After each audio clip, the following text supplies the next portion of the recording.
You know, I'm already like, in my head, I'm writing a song for next year's. I mean, I'm looking at the teams this year. Fam, there really exists no teams in this year's Derby that the 49ers can't stay on the field with. Honestly. Oh, it's looking so good. That is, you know, I know that doesn't bode well for us coming in and winning next year because the competition's weak. We want to go in and beat up a tough competition, and there will be, because there's always some team that comes out of nowhere. Look at the Vikings. They came out of nowhere to do what they're doing now. Who would have thought that what the game we just witnessed, who would have thought anything like that was possible? Not me, I tell you right now. So, you know, we got other fish to fry, though. If you have something you want to say about Reuben, by all means, that's why I said we need a group hug today. So I said, let's get the guys together, let's talk about this. Anything else you want to bring up is just fine. Because we got to wait until tomorrow before we find out what happens to Reuben. Anything you want to reflect on? Let's just go ahead and do that right now. Because my feeling is not to overreact.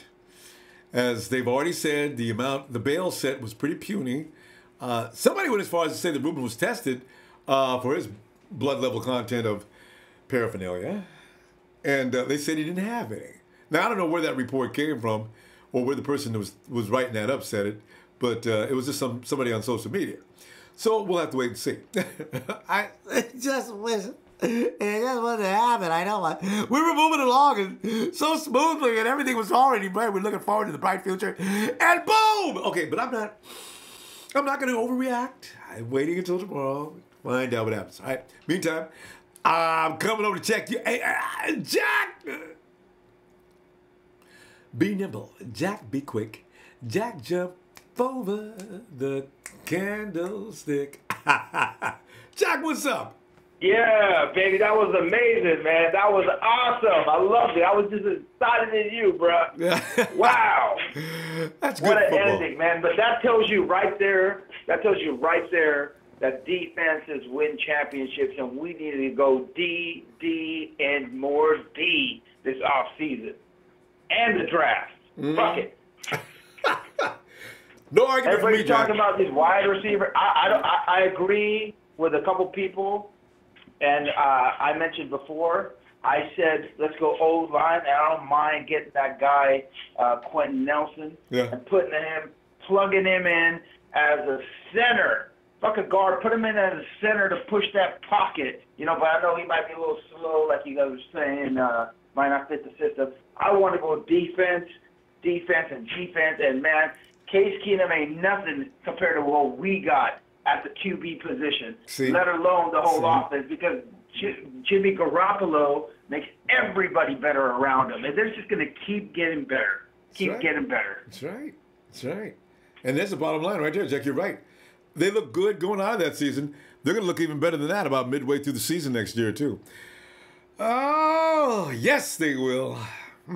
We beat the Jaguars, and they're going to the championship, even if they lose to the Patriots, which I think they're going to win. But even if they do lose, we beat a team that went to the championship game, Wow. That's what I'm impressed with, too. Talk about a huge turnaround. I'm still in shock that we went 5-0 the last 5 games, man. I'm still in shock how great of a season it's going to be. And, all you guys talking about going to the playoffs and I'm going to be satisfied, don't give me none of that shit. We're going to the Super Bowl, like Carlos Hyde said, and then I'm going to be satisfied with the team that we got. We have to go all the goddamn way, at least the championship game, and give me a good-ass game, and then I'll be satisfied. We're going to the bowl next year, baby. Like the way that sounds, Jack. You ain't going to get no argument from me, man. I love it. Microphone drop. Boom. Good stuff, Jack. I'm gonna see you tomorrow, man, if you get some time, all right? Jack really did drop the mic and left. Let us go to Kenny. Go, Kenny. What up, Ronbo? Yeah, man. Well, Kenny, whatever's on your mind, go ahead and let that right on out, bro. What are you thinking here tonight as we move into... Man, I agree with Jack. I mean, it's hard to disagree with anybody right now at this point, but one thing that kept popping in my head during the Minnesota Viking game was, can you compare Case Keenum to Jimmy Garoppolo? No, not even close, right? Not even close. Exactly. So you know what got them there is that offensive line. Mm-hmm. That offensive line got them there. Yep. And yeah, the defense was good too, but I mean, we need to go offensive line in the first round, and then go hard on defense, like Jack said, man. But we need a good offensive line. That's the main priority. You've seen Case Keenum, some little dude that came out of nowhere and just got his team to an NFC Championship game. Third round. Third round quarterback. It's Super Bowl or bust for us. That's it. Yeah, and well, it's always been that way. Because I don't want to. I say, like I was saying about yesterday, you watched the Titans limp into the playoffs, and they got embarrassed. I don't want to see the 49ers do that. Come on in and just kill, right? So yeah. And as far as Reuben Foster goes, man, I sure hope them taking the money away. I know you got money taken away out of his contract. Well, not yet, because they got to wait. I think they got to wait till the sentencing. Go ahead. I'm sure. No, I think you're right. I think they got to wait. They said if the league fines him, the league hasn't fined him yet, so you got to wait on that. But you're right. Yeah, I hope it don't bum him out to where he doesn't want to play hard no more. You know what I mean? So. Can you know what I think they're going to do, though? Because it's a 49ers option. If they want to let him have it, it would be like, we're going to give you another chance. Oh, God. Kenny, it's a really awkward situation. If you tell him, Reuben, well, listen, we're not going to take your money back from you, but you know what? We wish you would come halfway with us on this. I mean, we're going to trust you. Should we trust you? You got to give him that kind of conversation. Yeah. Yeah. Get his family out of Alabama, man. He went out and hung out with all his boys. I was shocked. God, Kenny. I mean, he's a young kid, man. He's a young kid, man. Yeah, he's a young kid. Got to hang out with your boys because you're back. You're famous. You're a star. Yep. You got to hang out with your boys. You know what? Though you got to. Still got to remember. You got to tell your boys, hey, hey, tell you what, man, I can't get busted, man. Y'all got to. We can hang out, okay? But come on now. They're watching me. So you just got to use a little judgment. I'm not expecting a lot. You hang out. Go get something to drink or something. But we ain't got to be floating down the car, driving down the street with smoke coming out the car looking like a chimney. Come on, y'all. Yeah. Well. It should be legal. It should be legal everywhere by now, but, I mean, come on, man. Well, the red states... As long as, as long as they have the political situation as it is, as long as you got the divide, there's always going to be, it's okay here, but it ain't okay here. So, it's always going to be that way. So we'll see. Yeah. But California could have blazed up all he wanted to. At least the cops, if they would have pulled him over, they thought it was funny. Hey, you Reuben Foster? Hey. Dude, hey, don't worry about that, man. Let's just sign here for me, okay? Yeah, all right. Reuben, hey, if you're going to do that, man, make sure, stay in California, I'm telling you right now, man, because you get busted anywhere else. So, that would have been, probably would have been the case. God. So here we are. Yep. We'll find out tomorrow. I can't wait to find out what's being said, because I hope John doesn't wait all day, because Lynch is going to make a statement tomorrow. I don't know what he's going to say. Can't imagine what he's going to say. Damn. They didn't even call a press conference or anything. I know. He's gonna be up on there. He's gonna say, man, you see them Jags whoop up on them Steelers? We beat their asses.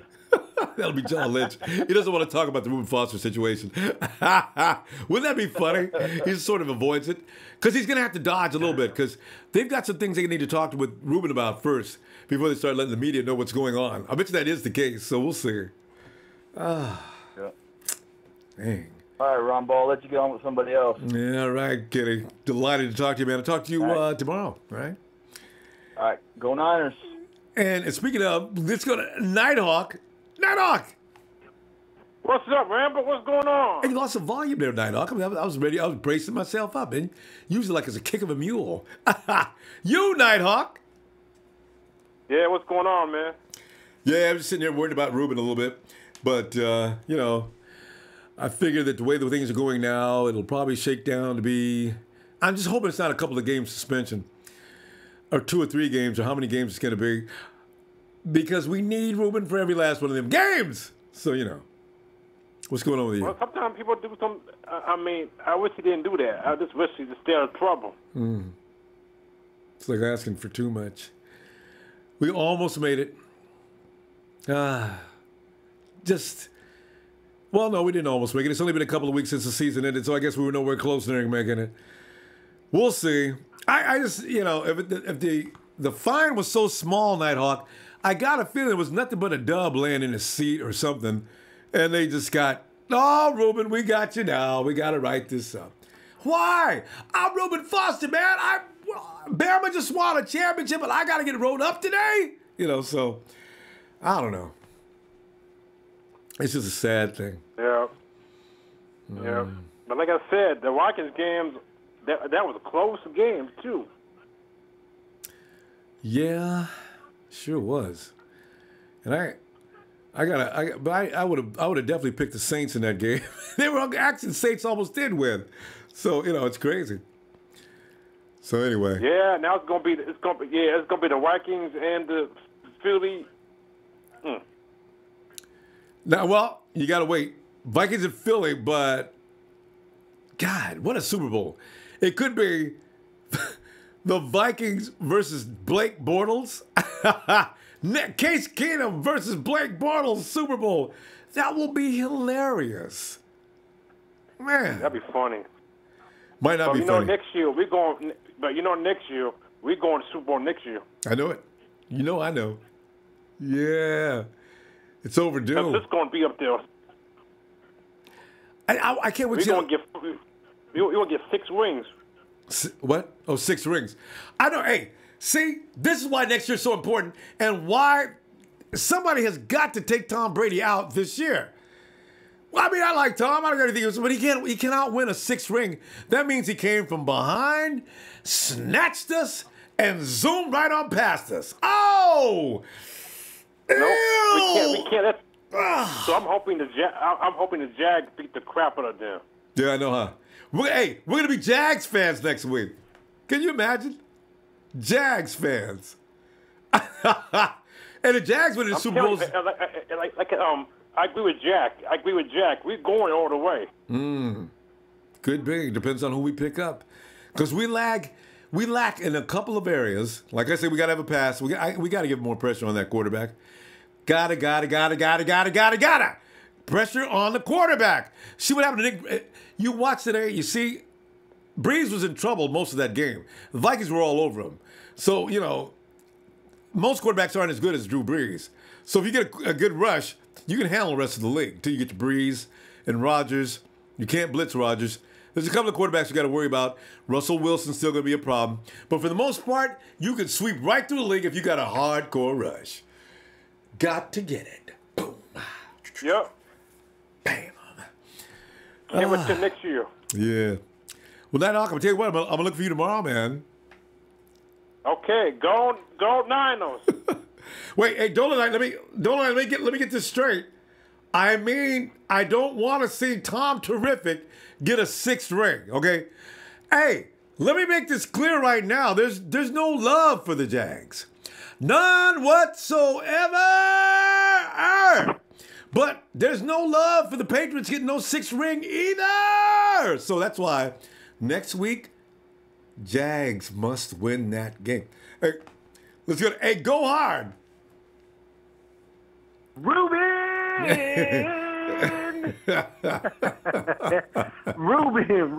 man.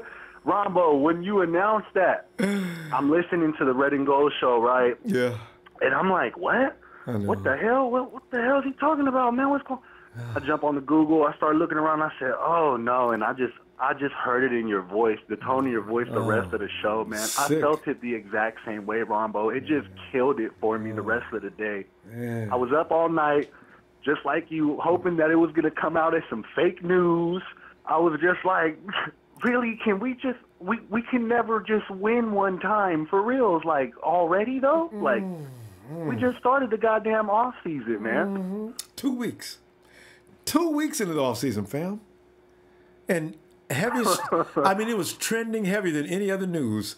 Reuben Foster in Tuscaloosa, Alabama. arrested for possession. Right. I said, no, he didn't. Y'all lying? Oh, no. Why couldn't it be Tank Carradine or somebody? I was just like, Reuben.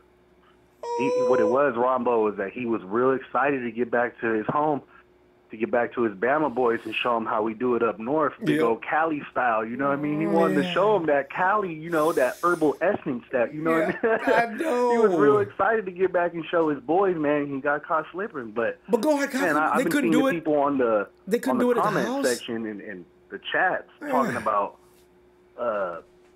Alden Smith all over again. Whoa, everybody pump your brakes. Too much.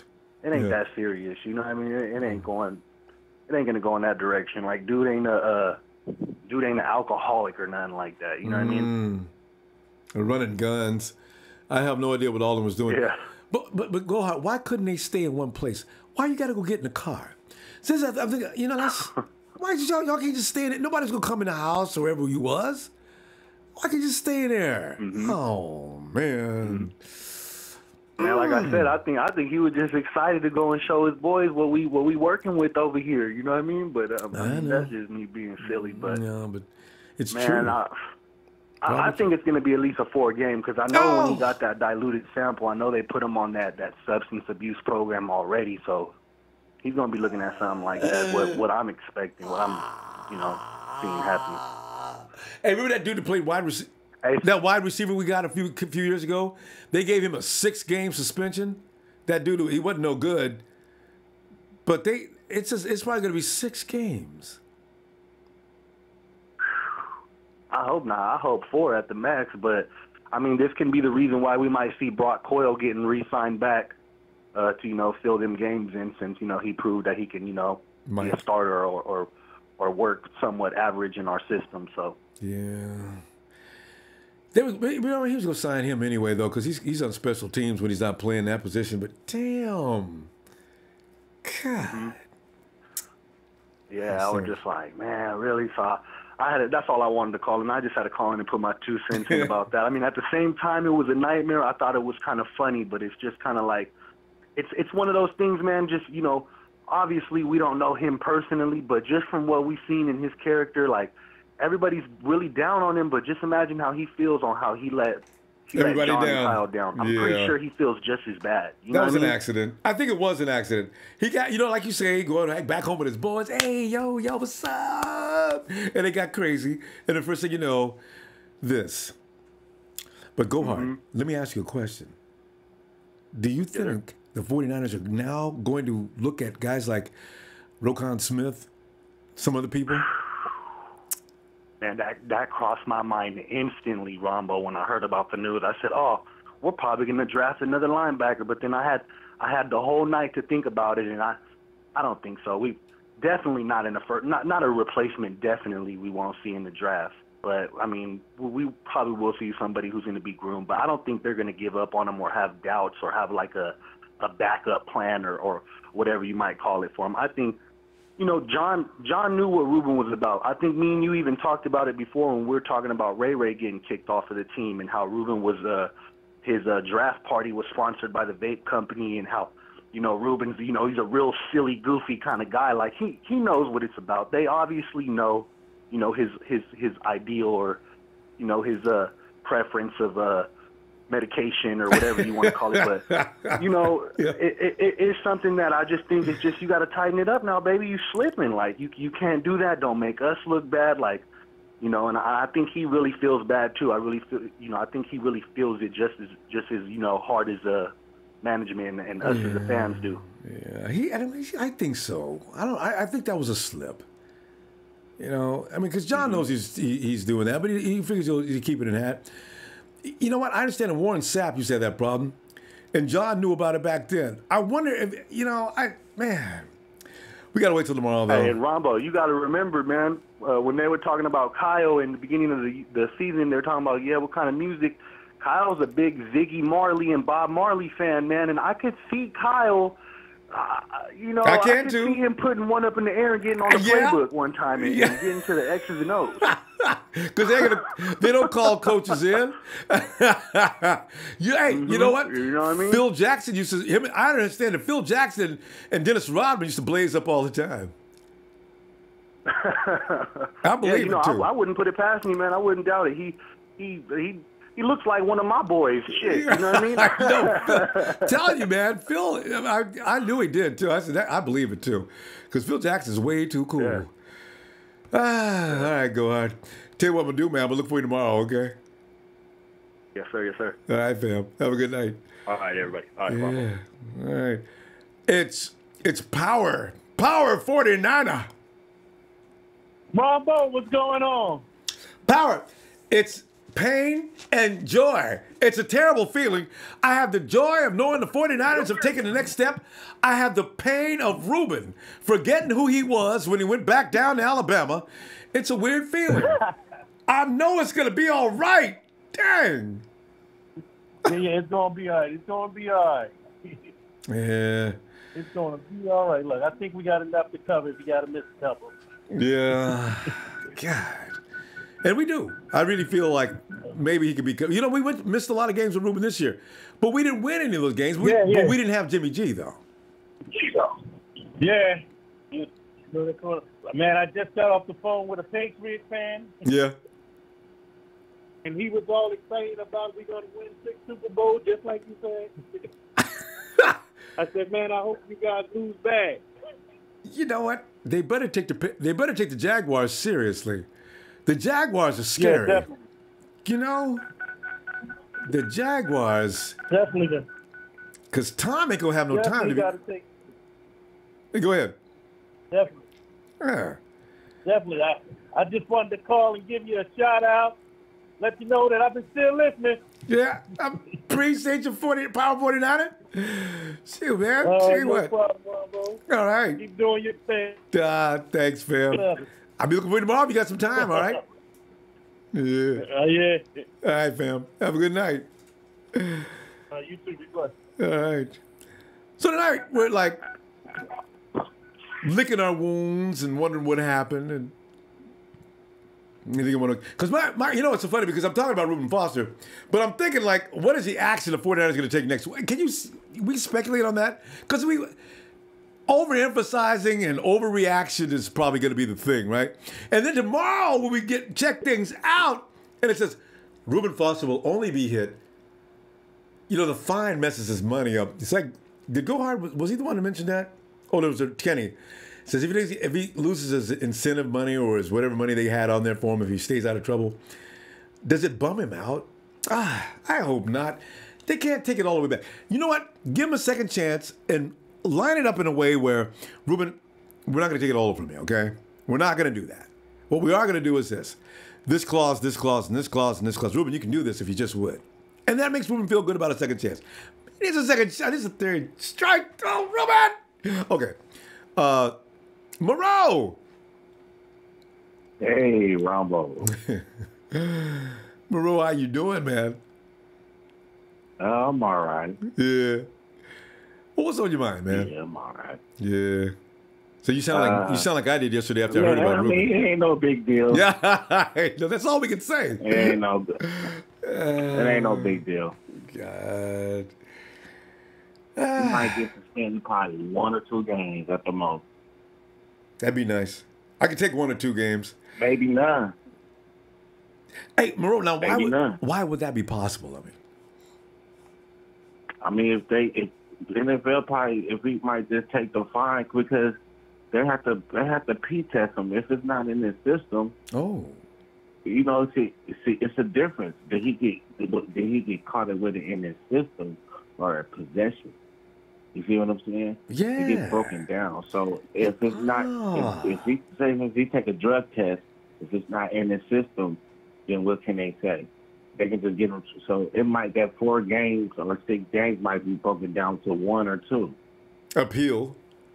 Because if you're right, if it wasn't really in his system, and somebody's already said it wasn't in his system, you know, it may have been his boy may have left that in the car. You know what? He may have dropped his boys off. Dude, hey, Reuben, I'm going to leave this for you right here, man. And Reuben probably didn't pay it no mind, right? Because he didn't think he was going to get pulled over. He's driving down the road. All of a sudden, he gets pulled over. Oh. He probably bought the weed for his. He probably bought the weed for his homeboy. Yeah. You know. So man. I mean, possession. You know that's the only thing he's in trouble for is possession. Yeah, it's not like he was trafficking or anything like that. So, yeah, you're right.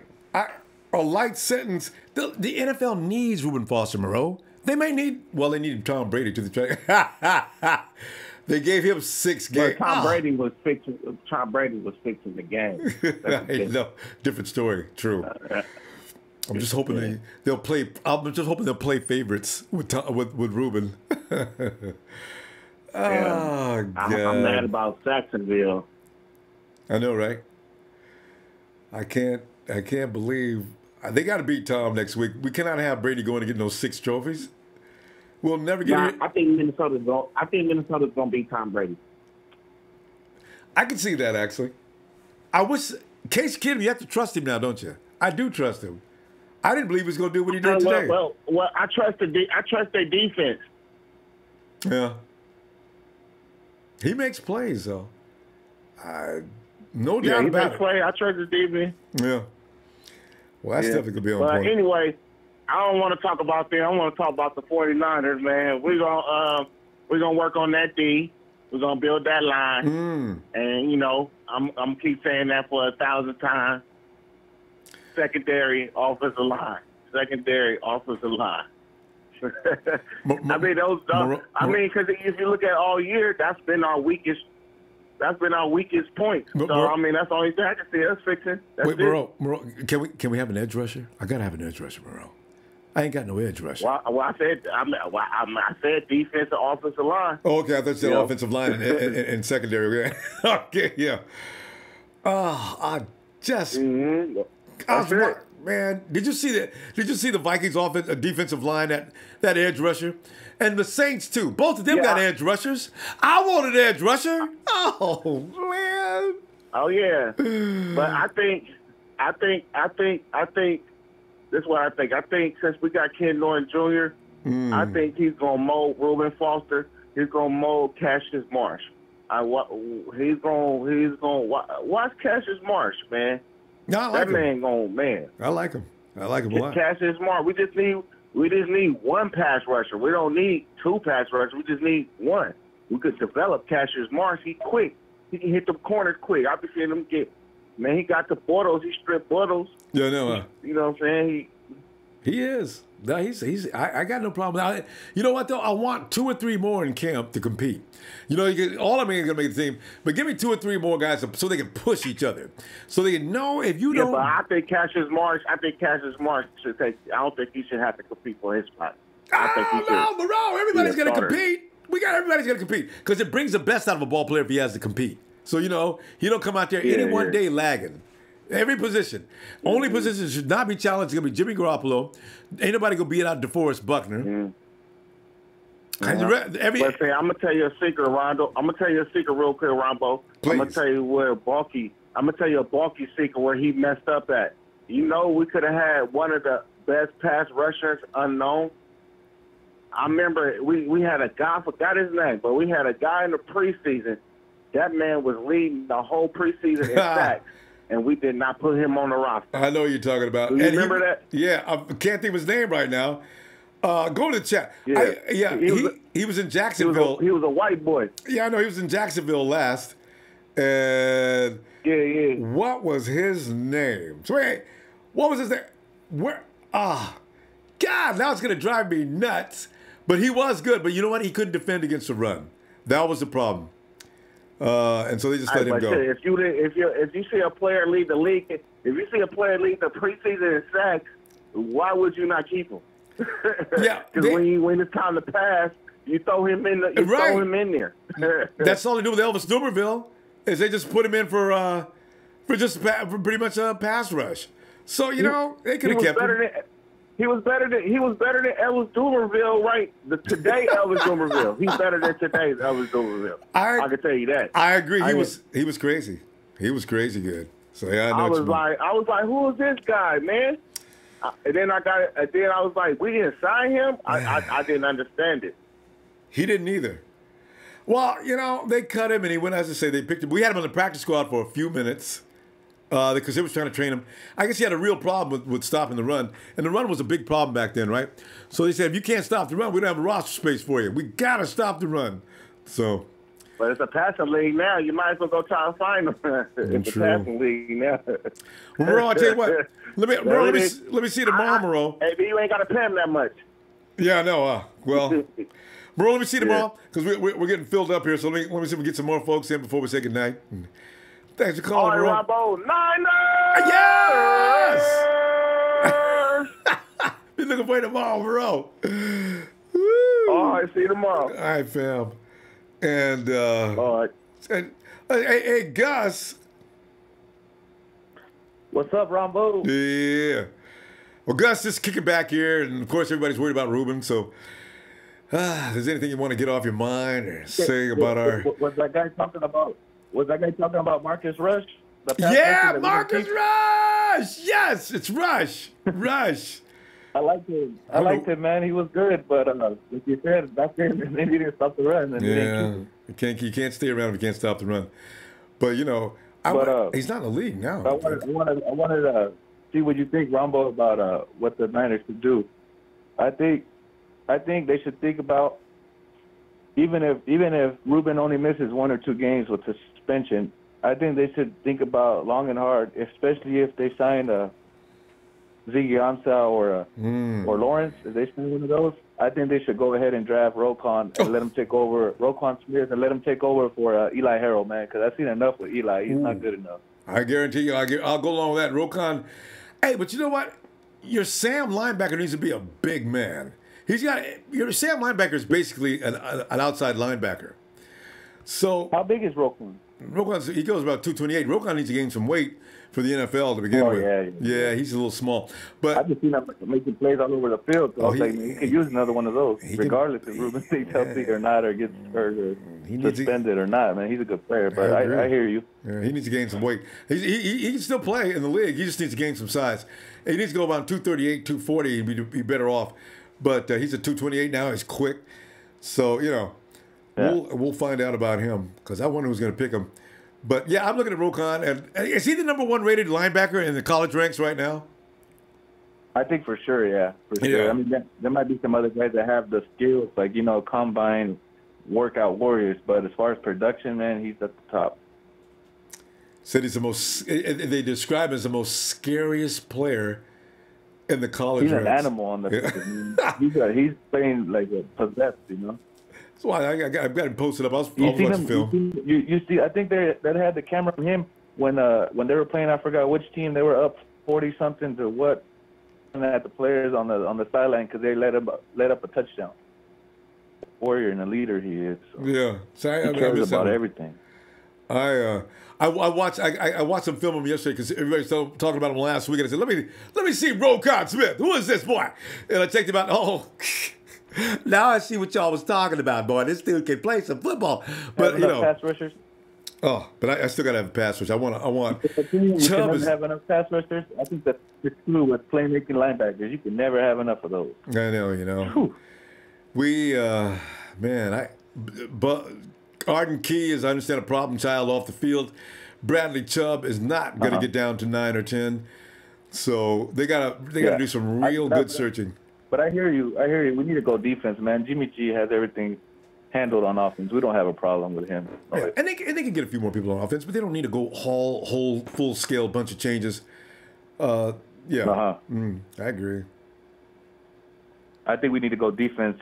Hopefully, we get a pass rusher in the first couple days of free agency and done with that. So because you know we don't get a pass rusher, a top-notch one.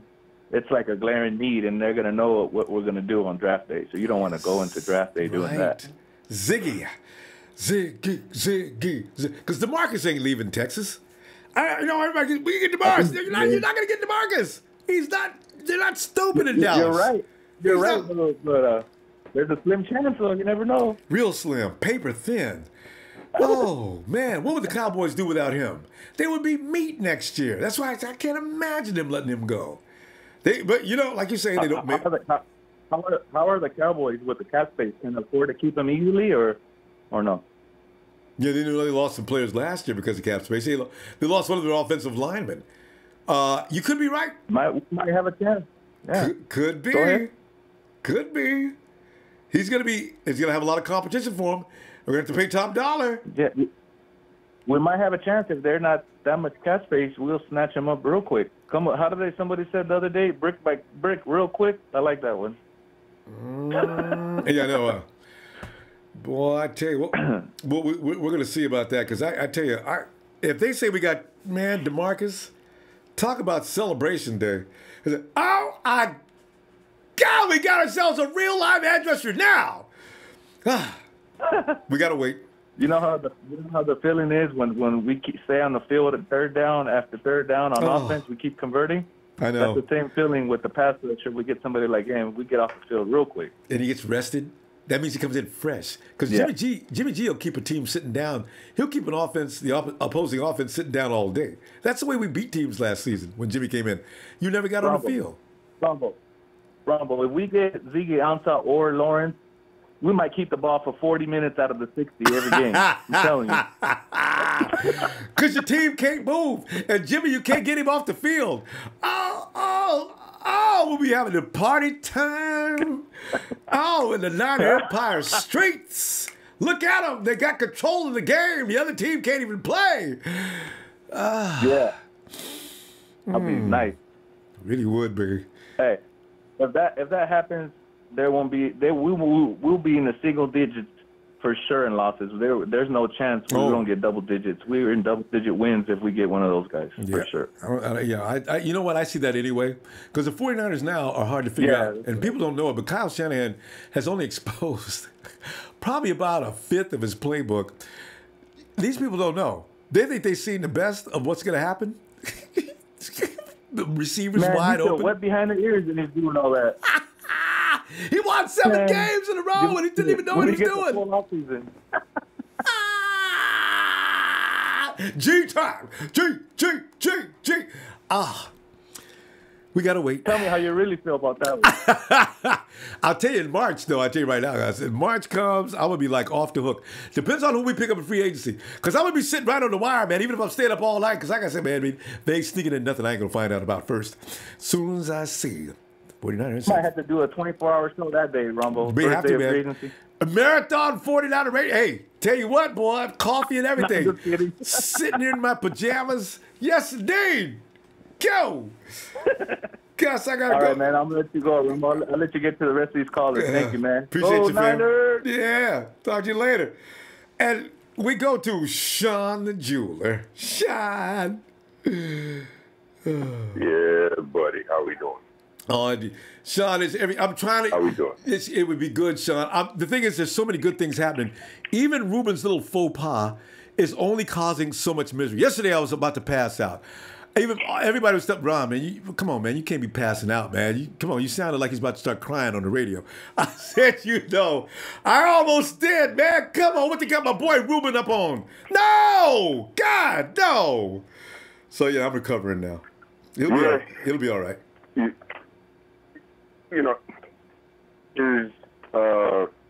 Look, man, I mean, should it have happened? Obviously not. Yeah. But, they were a little concerned about him in the very beginning. Mm-hmm. That's one of the main reasons why they got rid of Red Ray, because Red Ray wasn't a good influence. What's the word for it? He wasn't a good role model for him, so to speak, taking him out there. And I understand it wasn't really their fault. Somebody was just trying to goon on him, but that's part of the reason why they got rid of Red Ray. They didn't like the situation that they put Reuben in. Now, he's got to own this one himself. He's got to be a man and say he fucked up, whether the situation was, like somebody left something in the car for him or, somebody was just hating on him and told him something and called the cops, say Reuben rolling down the road or something. But either way, no matter what, he's got to own this shit. He's got to own it like a man, There's no way around it. That's the best way for him. Don't make no excuses. Even if he knows that it wasn't his, even if whatever the situation was, he just got to own it like a man and move on and do what big boys do. You make a mistake, just own up to it. Don't throw nobody under the bus, nothing like that. Just own it like a man and move on with your career. Because if he starts making excuses, it's going to make him look worse, and he's going to lose and he's going to lose a lot of people that's in his corner for making excuses and shit. Nobody likes a guy who makes excuses and doesn't own up to his fault. So just own it, accept it, be a man about it, and move on. You know what I mean? That's the only thing that I can say to Reuben, if he's listening. Just own it like a man and move on, and just go out there and make plays, and that shit'll be forgotten. You know what I mean? Sean, that shit'll be forgotten. You don't remind me of. You remember Jimmy T after the game when we lose? What was that Jimmy T slang? Own it, fix it. Yeah, own it, fix it, move on. That's right. That's right. You know what? You're right. I didn't even think about that, but that's true though, man. I mean, he's got to own it. He's got to fix it. He's got to move on. Don't make no excuses. Don't make a fucking show out of it. Don't, you know what I mean? Because look, John Lynch and the rest of the 49ers organization obviously think highly of Reuben Foster. Okay, okay. This is a bump in the road. You're a rookie. You're bound to make mistakes. Okay, this happens just to be a bigger mistake than what a lot of guys happen to make. But this one is just, you just got to own it, man. Just fucking take the punches on the chin. Get yourself right. And whether it's 2 games, 4 games, whatever it may be, when you come out and you just show out on the field, that shit will be forgotten about in 2 years. Nobody will remember this shit in 2 years. You know what I mean? So you just got to take the punches on the chin and be a man and just deal with it.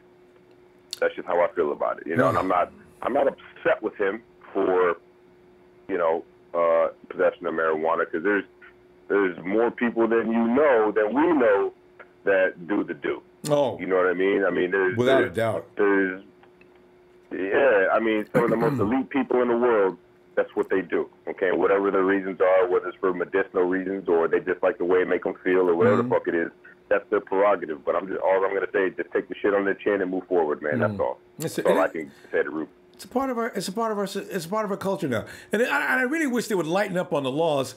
And that Alabama is not like California. That's what really upsets me, because if it was in California, it would have been excused, and the cop would have just said, Reuben, I just caught you speeding, man. Listen, pump the brakes, man, and just take it easy, and let him go. There's no reason to get upset about what they fined him. His bail was $2,500, Sean. You know it wasn't serious. Yeah. It wasn't serious. They just had to make a deal out of it, though. Yeah. Hey. No, yeah, for sure, because he's Reuben Foster. Yes. You know what I mean? That's why absolutely, man, absolutely. There are a couple of things I want to talk about, though, moving on from the Reuben Foster thing. And this may be, I don't know, it might be childish of me. But you already know, but go ahead. I'm going to say this shit, man. I'm going to say this shit just so I can, the whole off season, I can talk shit if people want to run their mouth about the Niners. Yeah. I hope the Jaguars take it all, man. So I can say, hey, we coming next year, because you know what we did to the Jags last season, right? You know what we did to the Jags. They won the whole thing. So deep down, I'm wanting the Jags to fucking win the whole thing, buddy. I really do. Yes. I really do. Just so I can hang my hat on that. Yep. I can hang my hat on that. Like, look how we fucking dissected these fucking sons of bitches, and they fucking won the whole thing. The Blues ain't gonna be ready for us next year if the Jags win it this year. Love it. I'm hanging my hat on that, Ronbo. We are both. My hat on that. Sean, you and me both are Jags fans, man. I got somebody call me. They call it blasphemous, and man, ain't nobody no Jags fan. Man, we 49. I said, wait a minute. I'm just saying, I ain't no Jags fan. But from here to the end of the season, Super Bowl, I will be a Jags fan, and for the reason you just pointed out, I hanging my hat on the fact that we beat that Super Bowl team. So what does that tell everybody else? That's a clear message around the NFL. 49ers beat that team. Yep. Ooh. Yep. Yeah. Yep. Absolutely. We just didn't beat them. I mean, we beat them up. Fucking put the punches on them. You know what I mean? We gave them that business. You know what I mean? We didn't just beat them. We gave them that work, Ronbo. With rookies and no names. Jimmy G out there just cutting them up like a surgeon. With and you know with the big guy, Calais tweets out as he's showing that little clip where he just decked Jimmy. I don't know how he got that off, and that's when he got that pass off. And Calais still can't get over that. Yeah. He did that tweet about 3 weeks ago. I was laughing about it. Calais, get over it, man. That's Jimmy. That's what he does. You tackle him if you want to, but if he gets rid of the ball, it's liable to connect. Right. Woo! Right. And one thing you do know, Belichick is watching to see how Garoppolo carved up the Jags. You know he's watching that film. He's watching that. He's watching that. So here it is, a guy that he had to let go. He's studying the guy that against the team that they may be potentially fighting for their lives for. So a lot of people, I know some Patriots fans, they think they're going to walk right past the Jags. I know, it ain't that's happening, bro. ignorant. It ain't happening. I can't believe that. It ain't happening. It ain't happening. Look They at the might beat them, Steelers. but hey, Jags ain't laying down for nobody. Yeah. They ain't laying down. That defense is the only real. time is if they can beat themselves. But if they come ready to play, Patriots ain't stopping them. That's it. And I like your remark about Belichick too. You ever watch those martial arts movies where the master's being challenged by the Japanese one that was really good? Oh yeah.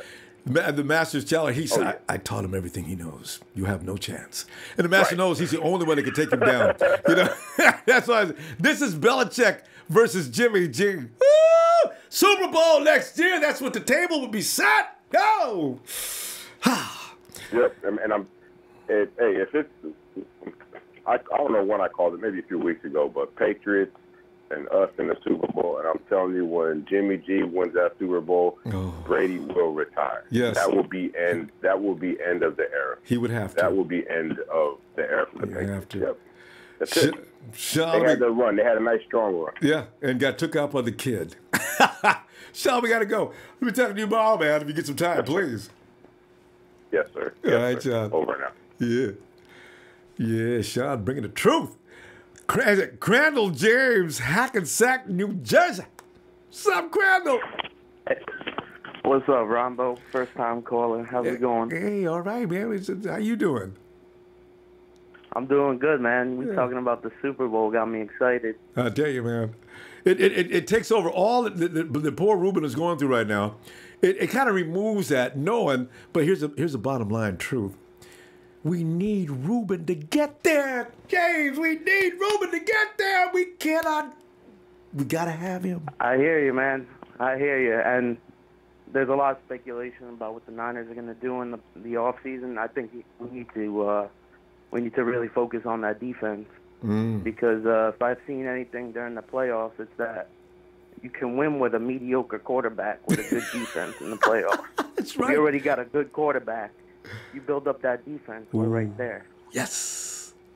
Because, Bortles, Keenum, they're winning. That is a definition. Like Bortles beat Ben Roethlisberger today. How'd that happen?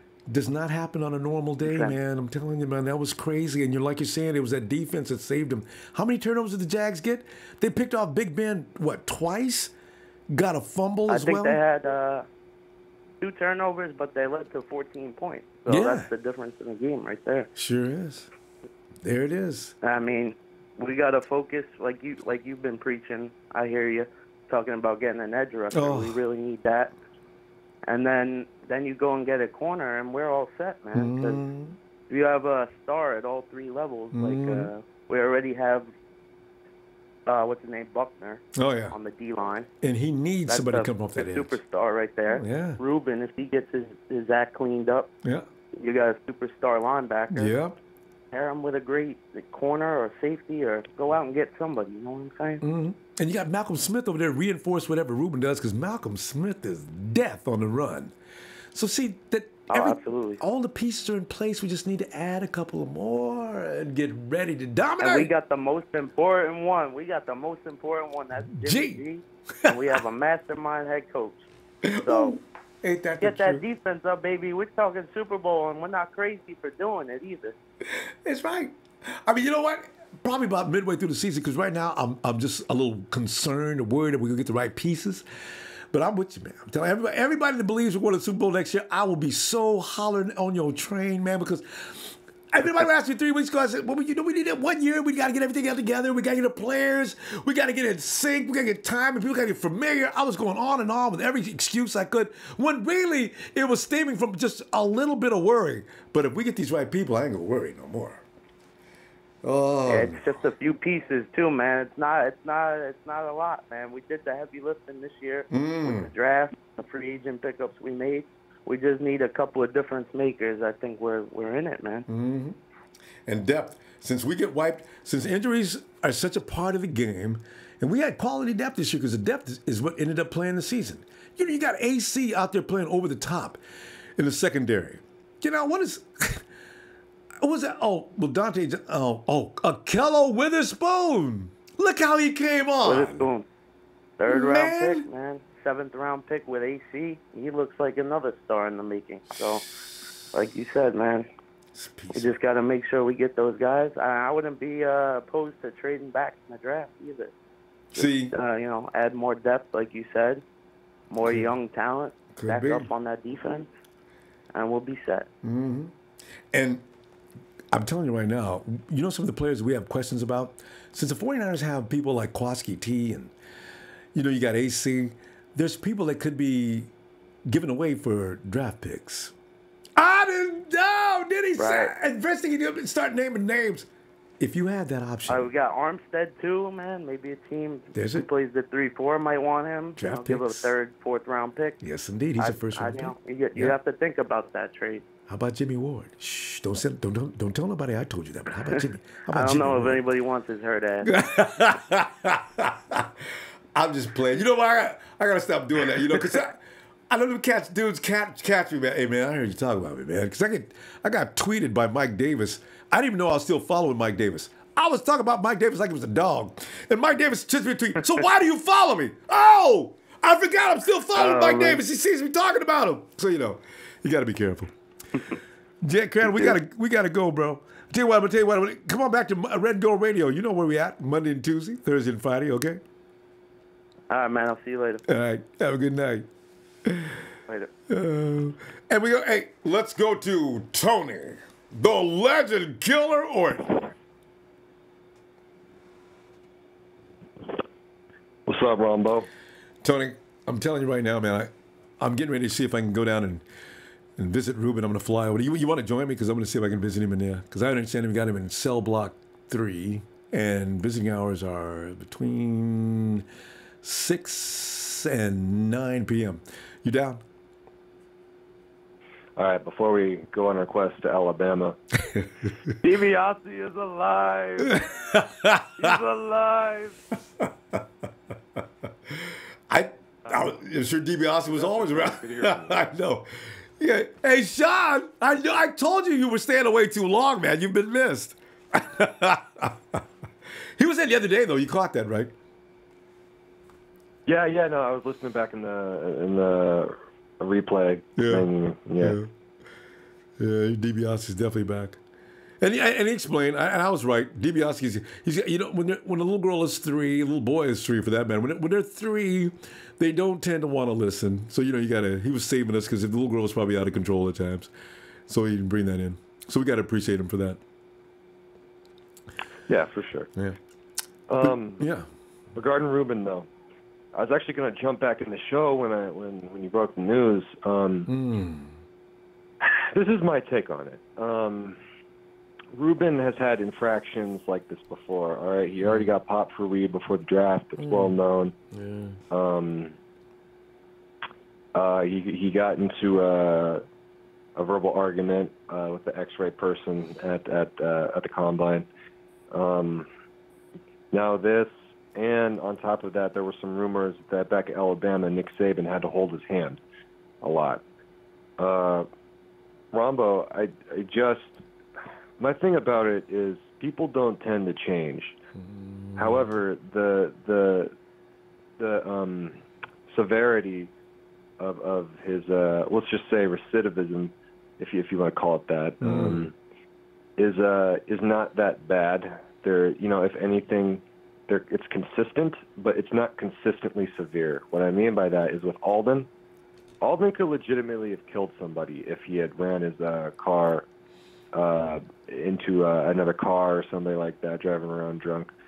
Now, I'm not saying you can't get so zooted when you're smoking weed that you drive your car off the road, but I think Reuben is just an unaware person. I think he lacks self-awareness, whereas Alden was just a straight-up alcoholic. So I don't know how they want to play this. What do you think? No, you've actually given me some food for thought here, and I'm a little concerned because on a professional level, you can't make choices from just your emotion. You can use gut, but you're right. Tony probably said something I was probably already thinking in the back of my mind, but I didn't want to think and believe it. I just don't want them to have to decide. They have to come to a decision because this is not the first time. Dang it. I didn't even know about things going on in Alabama. Him and Saban had to get together a few times. Well, it's probably just his personality, dude. Like, he's young, and I don't think he's a very self-conscious person. Now, I don't want to deep dive into psychology here because actually being a non-self-conscious person can actually be a very good thing in the world. But it can also land you in a lot of trouble. We all have those friends that are a little, you wonder why they do certain things. It's like, why weren't you thinking, man? Why weren't you thinking? And it's like, I don't know. I just wasn't thinking. Yeah. And it's probably innocent. It's probably just exactly that innocent. He didn't mean anything. He wasn't trying to get himself into trouble. He didn't mean to let an entire half a country, I don't know how many fans we got around the world, but he didn't mean to let everybody down, I'm sure. And that's why I feel bad, because you're right. You can see from Reuben's personality, he is a happy-go-lucky, free-spirited guy within a relationship with his family, but I don't think he always uses the best of judgment, I'm guessing, because that was something he could have avoided, but he didn't. So you're right. He may be a guy that's not real self-conscious. But Tony, what you're saying, there's words you could also use and they're kind of not as nice. Irresponsible, Yeah. Yeah. Yeah, and this is the way I look at it is, even John Lynch said, this is a John Lynch quote, and this is more about his health than his off the field stuff. Like, your best ability is availability. Yeah. He directly said this about Reuben, and that's John already has his eyes on Reuben. He had it on him from the start. That's why I was so surprised when they took him, to be honest. They already had so much baggage. Now, quite possibly, I have a feeling there are already going to be some murmurs about a trade. We're not going to hear about it, but it will be discussed. It might have already been discussed before, because if it goes south, if they knew it could possibly go south before they drafted him, you always want to get value for a player before you lose it. So, in my mind, Trent Baalke should have been traded Alden Smith before he lied the last time. Get whatever you can for him, even if it's a fifth rounder or something. Yeah. Because you get value out of that player while it's left. So, if this is what I think, and I'll end it with this. If Reuben, I'd give him one more chance. If he messes up, unfortunately, I think we're just going to have to move on from him because he's showing us he's not going to change. And it doesn't matter how good of a player he is. Your best ability is availability. So, yeah, that's just what I think. No, that's the bottom line. Is this is the business, and you got to go with what's going to work. It's just really God. I really think, and you know what, Tony, what's going on right now? John may have already flown out to Alabama or wherever. And he's probably already had a talk with them. They're probably having a talk, and it probably lasted for half a night. And, he's going to come up with his own conclusions from that conversation, and then we're going to get the results of it. And it may not be what we want to hear. Because he's going to sit down and tell them, listen, we're on our way to a Super Bowl, and we want to know if you want to join us or not. As I told you before we signed on, I said, this, that, and he's going to go over it. And I know I've had that conversation before myself, so I know what it's going to be like. And you got to convince him that you are serious. It was an accident. God, I wish I could go talk for Reuben. So I said, Reuben, just let me talk. Just be quiet. I'll talk. I'd get him out of it. I know I could, but he's got to talk for himself. And I don't know if he can get himself out of it just from what you just said. God. Dang it. All right, Ronbo.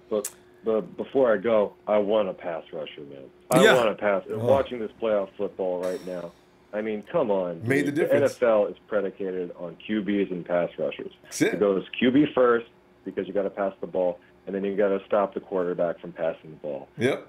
It's bottom line. Today, I saw Yannick and Ngakwe strip sack and Roethlisberger. We need a pass rusher, man. Yeah. We need. I don't know how we're going to get them, but we need a pass rusher. And I like the way those guys look, man. Buffalo, both the Saints and the Vikings, they got these big pass rushers. Look like they look like offensive linemen coming around with all that speed and size. Offensive linemen can't do anything with them. They're wrapping up Drew Brees. I said, oh my, who is that? I've never heard of him before. I said, how come we don't have one? I didn't know. They're all over the place, aren't they? We don't have one. So I'm just, come on, guys, give me a pass rusher, please. All right. Maybe we'll get one by tomorrow, Tony. Tony, I'll see you tomorrow, okay? All right, Ronbo. All right, bro. Oh, man, I got to have a pass rusher, please. I'm going to put that in my Christmas tree, man. Hey, Brian. So how are you? Oh, Brian, I'm between good feeling and bad feeling. As I've been telling you, man, Reuben Foster's got me all concerned and worried. Brian, he's one of the best linebackers in the dang league. But oh, man. Shucks. I know you had me right on afterwards, and I was pretty upset too. And I think it depends on his further actions from here, whether or not his personality and his maturity will keep him on the team. Because with the Niners, we've had if you don't fit the Niner cut, they don't keep you. And I think when you look at the Niners up to the 90s, Mariucci lost a lot of respect because I think he was letting players get out of line. And then it took us a couple of coaches. I think, Nolan got in there because he had called the coach before Nolan a coach. He didn't do very well at all. But then you get, Singletary, and we have a stronger backbone coach in Harbaugh. He wasn't putting up with a lot either. He let the guys get away with a little bit. But Lynch and Shanahan, they're not playing around. They got more of a pride, more of a, you're going to do things the Niner way. Yeah, that's true. I can feel that too. Yeah. Tremaine, go ahead. This is maybe you don't want to count it a second time, but really it's his first time with us. So, and it depending on the severity of what really happened, because we're only getting a little bit. Yeah. We weren't there. They're saying it might have been smell, or it might have been just a little bit that was in the car. The fine sounds like it's more of a publicity stunt for their little community. Oh, good point. Yeah. We busted Reuben Foster. Could be right. Because I don't know what that community's like. Yeah, we moved around a little bit, and we lived in Kentucky, and Kentucky is really strict on that kind of stuff. You get caught with something like that in your car, it's a Bible Belt area. Yeah. And if you're not aware of that term, Google it. I mean, they're not really too cool with that because there's a lot of bootlegging stuff going down there. Oh. So if Moonshine. the laws are lenient on it, people lose their livelihood. I know.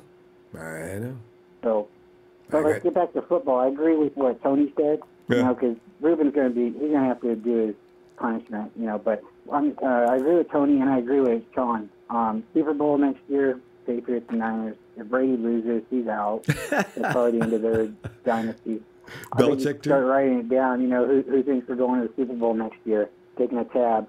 I got to ask you, Ronbo. Okay, Frank Gore's my guy. Yeah. Do we have a running back right now on a team that really is better than Frank Gore? No, I'm going to say no. We really don't. I mean, we really don't. There's not many around the league. Yeah, we don't. Yeah.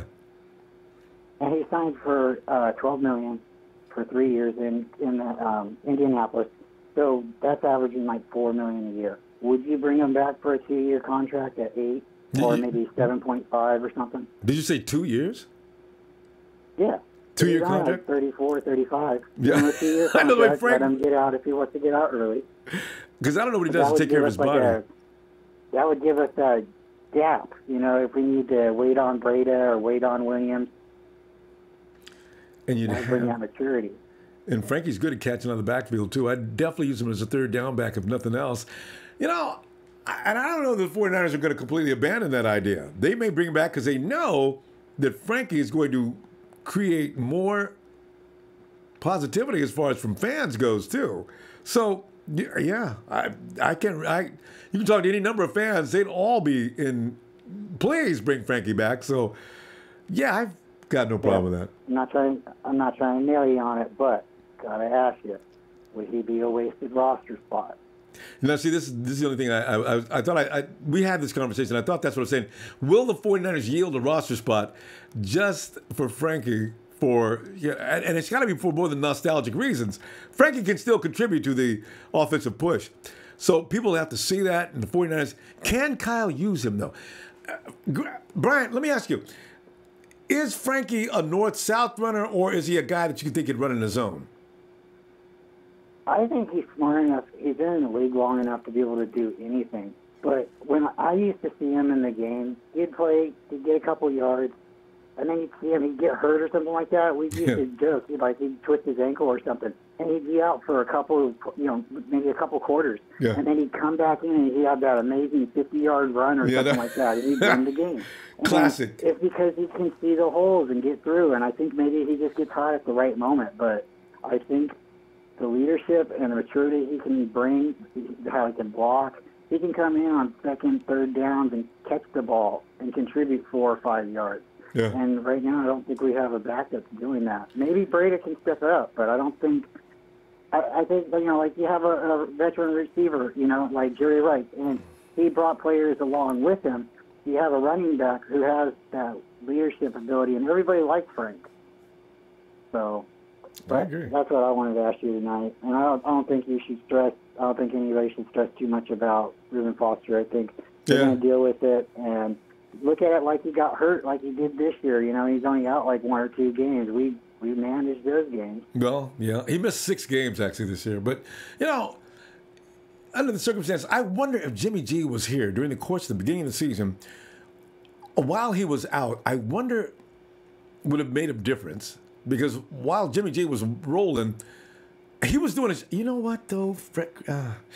See, the thing is, his stats. I mean, Reuben was just ridiculous every week with his stats. Those stats, where are we going to get them from if he's not there? I mean, it really worries me. We do have a lot of people. We do have a lot of people right now hurt on the defensive side. Yeah. And we do. I mean, Malcolm Smith's not the best, but he does have experience and he does understand things. But it's hard to speculate, but it's really fun. If we got Jimmy in August, and he got maybe 1 or 2 preseason games underneath his belt, I'm a diehard Niner fan, but I don't think it would be really, out of the blue to say we would have went 12-4 this year with everybody we got, with Jimmy starting all the games. I'm gonna say it. I don't see too many teams this season on our schedule that would have beat us with Jimmy G. Yeah, no, I agree. We lost some games with what we had by 2 and 3 points. So yeah, I agree.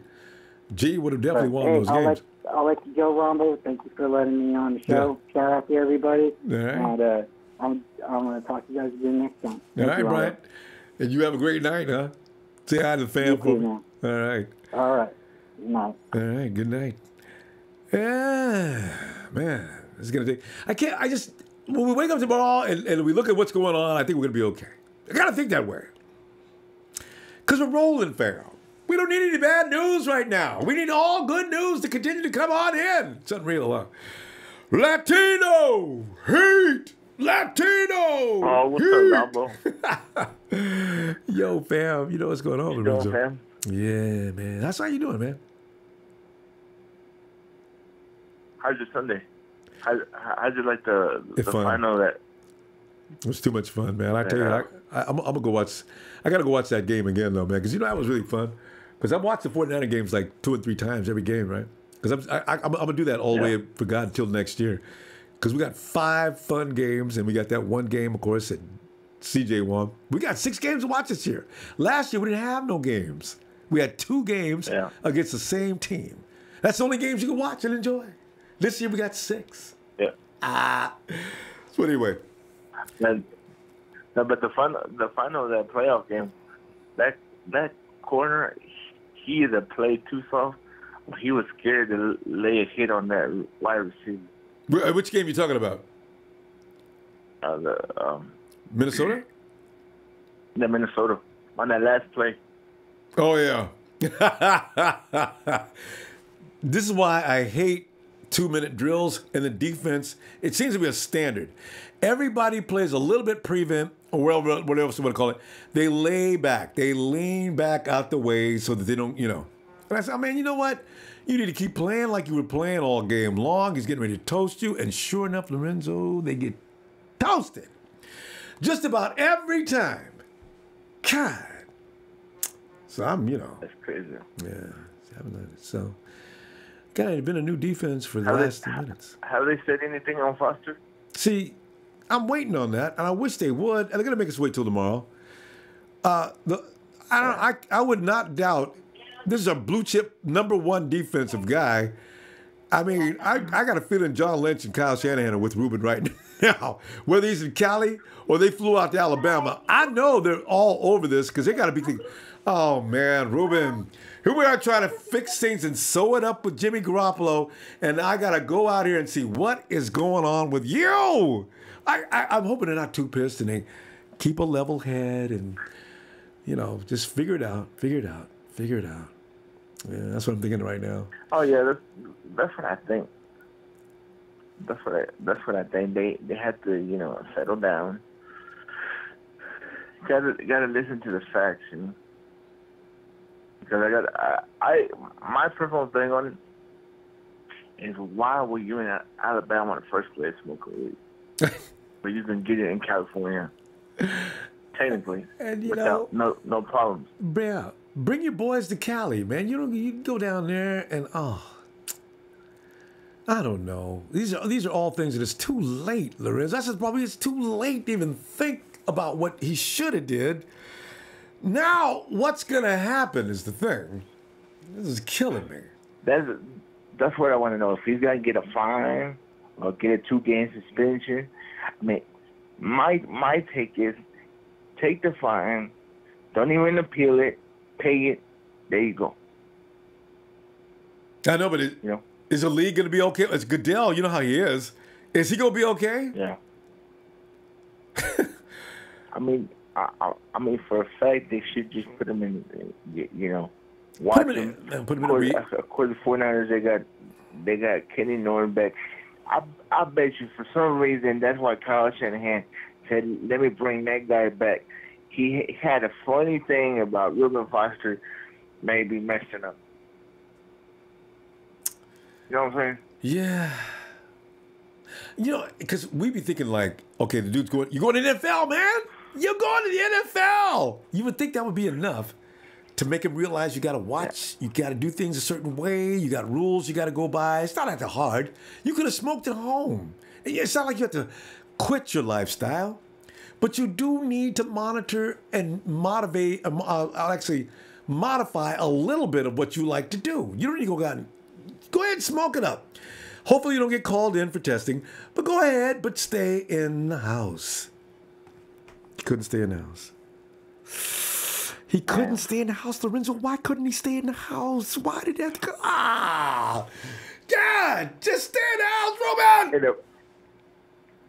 And of all things, everybody's talking good things about the 49ers, and then boom, the star player is the one that gets busted with weed.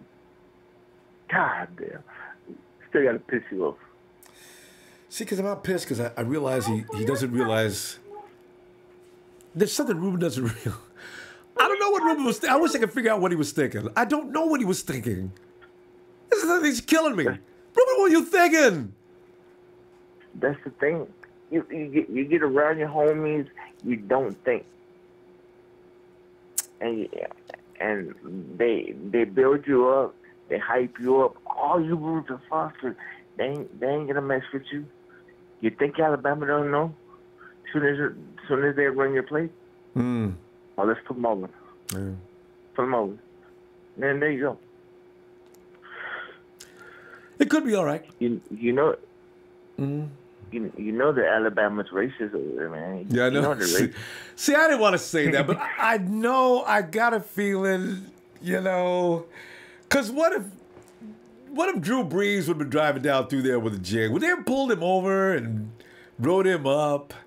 You know, I don't know. It just Christian McCaffrey driving down through there. Would he have gotten pulled over? I don't want to make it political though. I just want Reuben to realize this is the way the world is. Don't make it easy. Just think. You know what though? Like I said, it was a misdemeanor for the most part. Actually, it was just a blown up misdemeanor. They didn't charge him that much money. So I got a feeling this may not. In fact, John Lynch may even say, "Listen, you know, Reuben, it wasn't that much that you did wrong. I'm going to let this slide this time.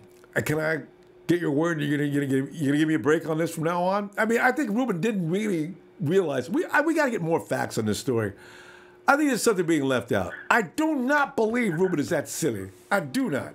So I got a feeling something else is going to happen. I know. On Friday when it broke and some of the call, I was just listening. I was like, I think it was a Big Show. I think it was Big Show who overreacted, and he's like, he's gone. Man, you think Jen York would be letting that player walk out of the building like that? Jen York would be like, nah. I'm paying good money. Yeah. Star player. Work with him. Work with him. That's all you got to do. Just work with him. I agree. You got to work with him. You know, because he hasn't gone as far as Alden Lynch, Alden yet. And this is John. He's going to be on the team. I'm not worried about that. I just don't. I want to know how many games does he have to miss. Because I wanted to run the damn board next year, Lorenzo. I wanted us to win like 15 games. You know. Give me both, man. Crazy. All right, tell you what, let me see you tomorrow, okay? Monday night, we'll have fun. Everything's gonna be right tomorrow. I know everything's gonna be right tomorrow. That way we can break out the wood on Reuben Foster. Yep. See, we'll know by tomorrow evening. Yeah, it could be party time. Oh yeah. All right, man. All right. Well, I'll catch you tomorrow for sure. All right, bro. Be looking for you. Yeah. Anyway. Let us, so what we got next year? We done? Oh. Hey, it's, I was supposed to done. We ain't done, it's Trez.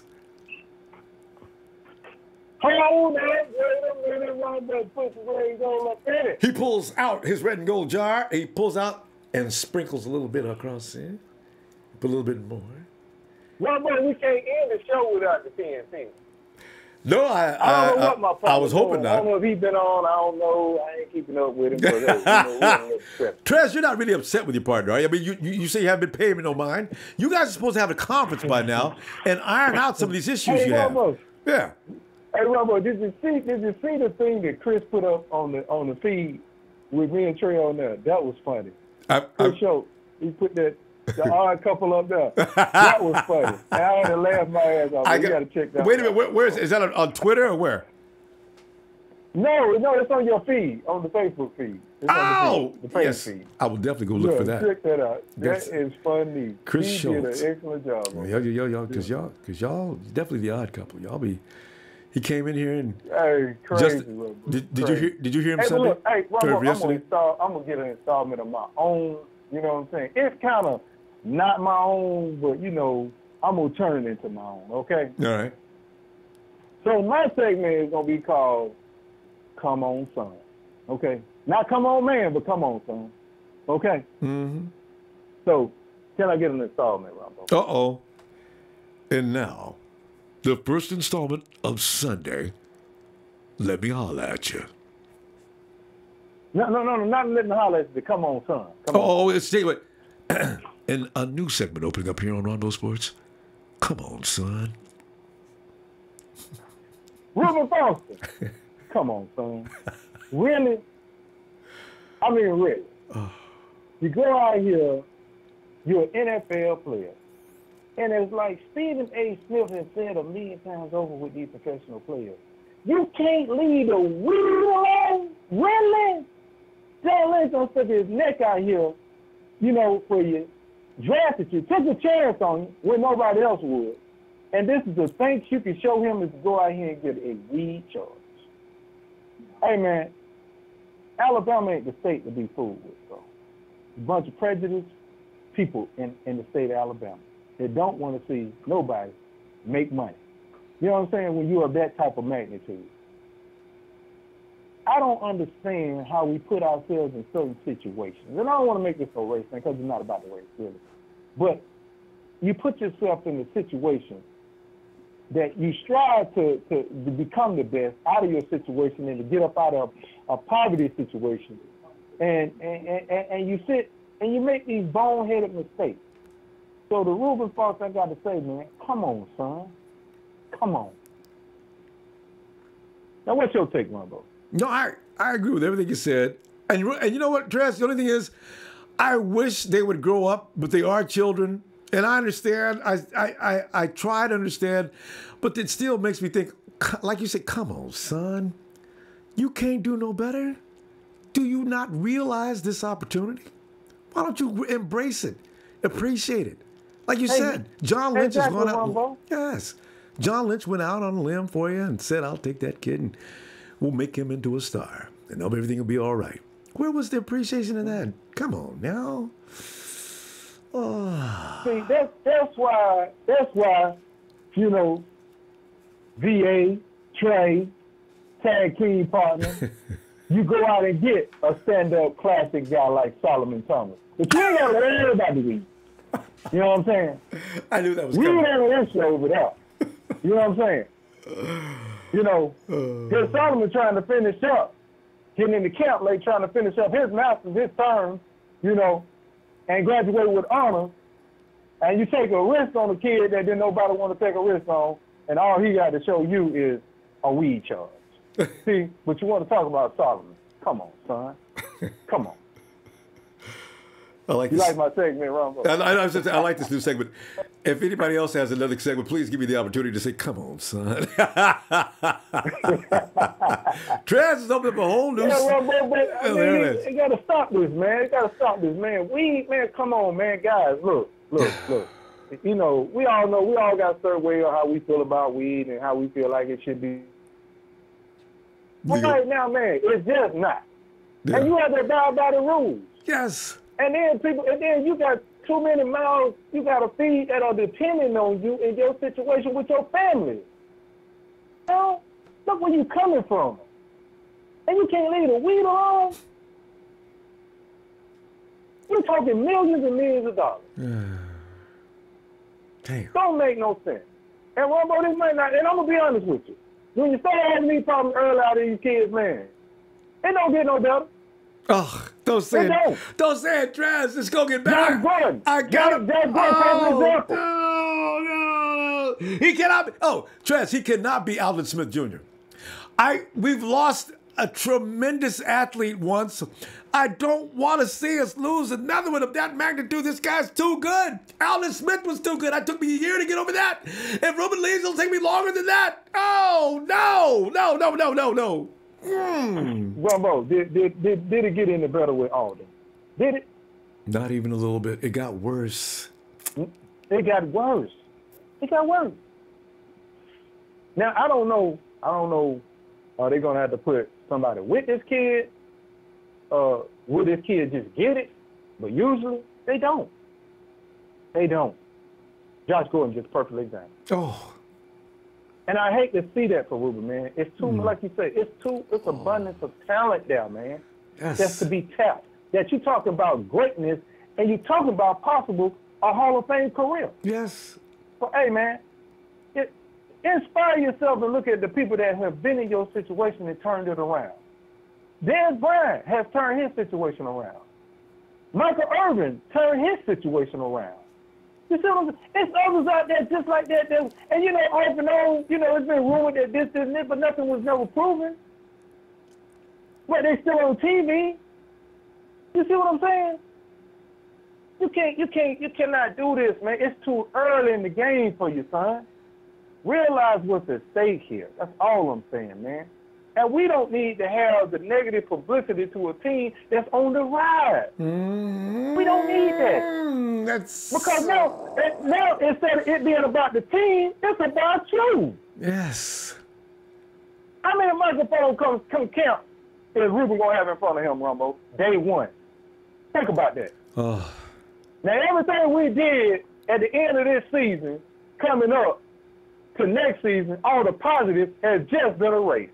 Because now the talk gonna be, can Reuben Foster stay clean? Did he come in? Did they test him? Was it a negative or was it a positive? This is where we at now. I know. Just erased all the good stuff in one evening. You're right. One evening. You're right. They're gonna put everything's gonna be, because that's what the media does. They're gonna come in and stick it. Yeah, you guys think you're going somewhere, but you got Reuben Foster. Look at him. He's having all kinds of trouble. They're sticking knives in us and everything. They're gonna exaggerate it. They're gonna make a big mess out of it. I wasn't even thinking about that, but they are gonna do that. They're gonna hit up John Lynch, and they're gonna bother Kyle Shanahan about it, and they're gonna show those little polite questions in the press conference, like, Kyle, the Reuben Foster situation, could you reflect on that a little bit? And moving forward, do you suspect that you're going to be able to carry on and correct Reuben and play? And I can see now, and Kyle is going to be sitting there. He's going to come up with a sharp answer, and John will probably evade the answer. But they got to go through that. See, right? They got to go through it. Now they can try to downplay it all day long and say, "Look, we're not entertaining it. We're moving on to the new season." Yeah, you can try to move on. But those questions are still gonna be asked. Yeah. I don't care how many times you try to shut the media. They gonna ask you. They gonna ask. Because they love that stuff. I just hate all the positives that we brought at the end of the season that we was looking forward to bringing in the next season had just been flat out erased by this. A lot of people can say this is a bunch about nothing. No, it's about something, bro. It is, because we're a team on the rise, and you can't have the distractions on just straight up dominance. We all know they're kids. We all know they're gonna make mistakes, but man, it's a level to the mistake. It's a level to it. What you can control. And that was a situation where all he got to do is stay off the weed and stay away from the weed and stay away from them people that he gonna be with that's gonna tell him to use the weed. Triz, I just saw your picture. That is fantastic. Just see the article. That's a classic right there, bro. Is that you with the vacuum cleaner? Yeah. All right, Trez. That is too funny. That is it. Trez, okay, Trez. Yeah, well, Roger, look, I know you want to shut it down. Hey, I just want to give you my new segment. No, come on, son. I like that. I can't wait till the next one. I hope we don't. Wait a minute. I can't wait till the next one. I hope we don't have too many of those, because that means somebody on our team is totally screwing up. Yeah. So. Me either, bro. Yeah.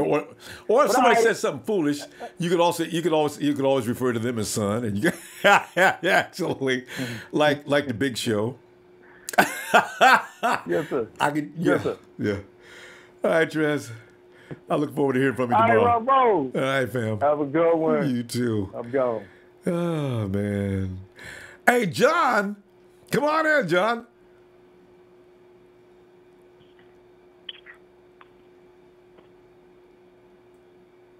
John? Hello. John, you there? All right, we're going to move to the next one then. Because, is there somebody there? Hello? Hello? Yeah, hey, John, hello. Can you hear me? John? Hello? Yeah, John, can you hear me? You might have the wrong name. It's Josh. Oh, Josh. Okay, Yeah. Okay, Josh. Josh, come on in, man. Yeah, sure. Yeah. I'm good, man. How are you? No, I'm doing all right. If we just get past this, I figure by Wednesday I'll be fine again. But right now it's anxiety, Josh. It's just anxiety. We got to get past this point. And a lot of people are saying don't worry about it. It's probably not a big deal. And that's how you handle your own emotions. But I'll be happy when I hear that it really is no big deal. So that's where I am right now. I mean, your top linebacker, good Lord. That's just really scary. So anyway. Yeah, it is. I mean, I have a little bit of insight, I guess, from my point of view here is I've been in criminal justice. Having a second-degree possession is one of the lowest category misdemeanors you can have. What that means is it's rated for strictly personal use. So they're not going after him for selling, dealing, anything like that. It's all for personal use. So he will get as long as he has no prior convictions, he will get a program and be able to defer it and get the charge dropped off his record. Is that right? It's like getting a ticket and you go to the class and they take it off your record. It's the same with that situation? Yep, as long as it's your first conviction. Okay. Yeah.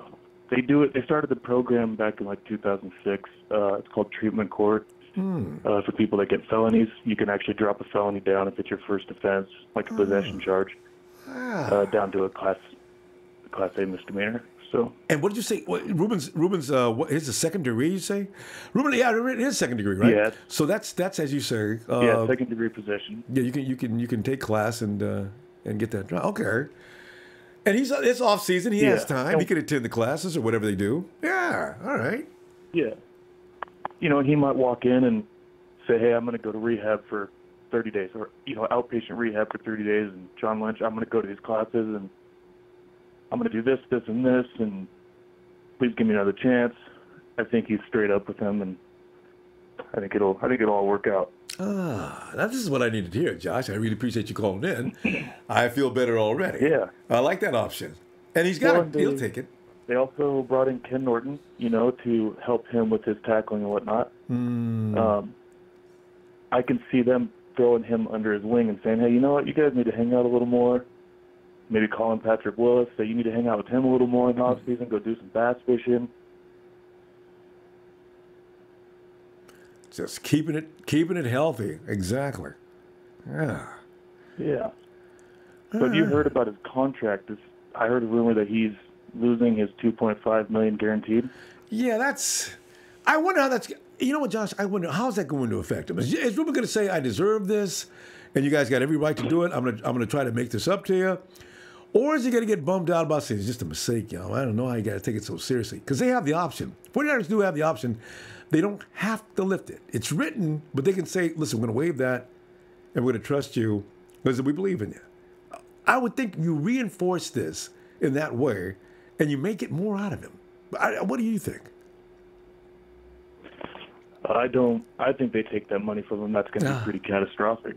I think they show faith and say, "Hey, we're going to let you keep this money." Yeah.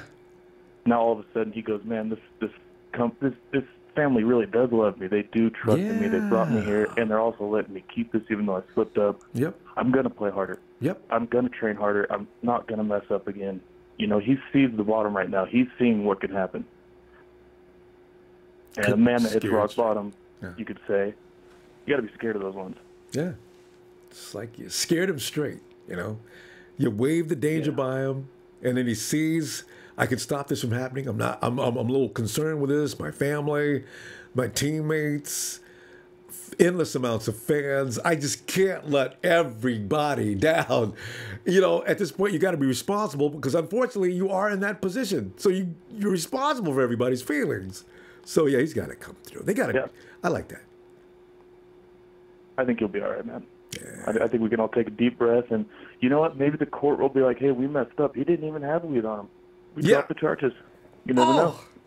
That would be the obvious thing. That'd be the number one thing right there. But Lynch is still gonna say, "Listen, Reuben, you dodged the bullet. Let's not kill each other here. You got to make some changes. You're a 49er now. You're a responsible young man who's going to be a star, but you got to have to want to be that star. Is that all right with you? Yeah. He's got to stop and think a minute. I can let my boys, they can hang out, but you guys, that's not me anymore, man. I can't do all of it. I can hang out with you because I still love you guys as my friends, but come on, man." Right. Yeah. All you got to do is watch Chris Carter's little deal on it. Have you ever seen that? Yeah, Chris Carter talking about having a fall guy. Yeah, he got a lot of trouble for that. Yeah, I like that idea. He did get in a lot of trouble. Reuben doesn't have a fall guy though. See, he needs one. What's that? Reuben doesn't have a fall guy though, but he needs one. Oh, God. Yeah. What are you doing driving around with it? I'm like, you're gonna go smoke. Have your friend bring it to the house. Go smoke. Put it away. Go do your thing. I'm gonna be driving around with that shit. That's what drove me nuts. Josh, when I was 16, I knew better than you don't pack the herb and everywhere you go. I mean, come on. Most of us have had fun with that before. But you know when to quit, where to draw the line, unless you feel like you need all kind of trouble. I mean, I might as well sit out in front of the police station and sit on the front step and light it up. You know better than to do that, right? So you just know where to draw the line. Don't be an idiot. Come on. Yeah, there's too much technology out there, man. You can smoke that shit real discreet. No one even smells it no more. It's like, don't be doing that. Yeah. I think one question for you. What who's your top 3 guys you think we should go after in free agency? Oh, okay, free agency. Realistically, because I know DeMarcus is not leaving Dallas, so I got Ziggy. It seems Ziggy is not actually. He is possibly attainable. So I got Ansah for my first pick because I as you know, I really have a thing about edge rushers, and I got to have one. I'm looking at. Today I saw outstanding edge rushers coming out of both New Orleans and Minnesota. I was like, oh, man. I thought there was a short of edge rushers. Why do they have edge rushers? So I'm hell-bent on getting an edge rusher, right? I want Dante Johnson replaced. You like Ezekiel Anza? Yeah, I like him. I think he'd fit in. And I want Dante Johnson. Now, I don't know that I'm starting to look a little concerned about Tremaine Johnson. I'm not sure if he's actually the right guy. But I know that he is available, probably, because the Rams can't afford to keep Aaron Donald, him, and also I think they got some issue going on with Watkins as well. Unless they have a 2-year deal, I'm not sure.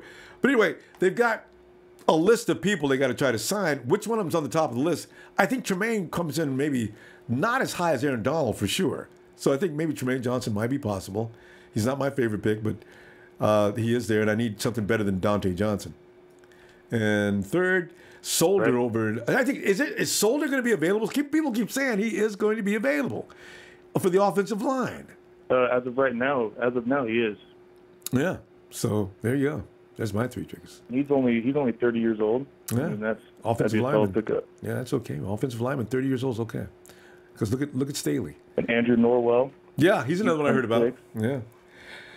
So I tell you what. And then Kyle. Yeah. Anyway, Josh.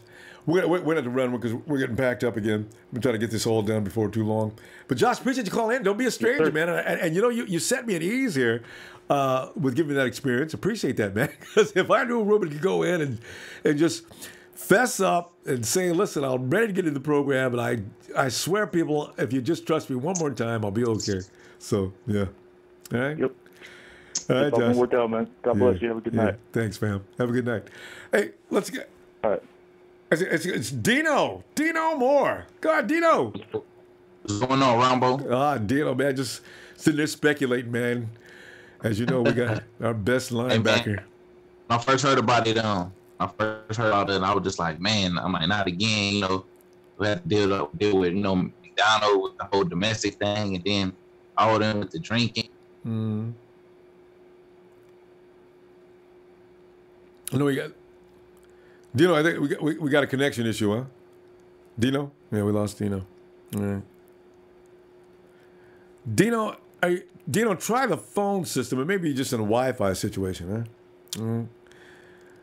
All right, let's go. Let's see if I might be able to get back on here. Hold on a second. Yeah. Anyway, this is why I wanted to talk to you, because Josh comes in with that. I didn't even know about that. I didn't even know.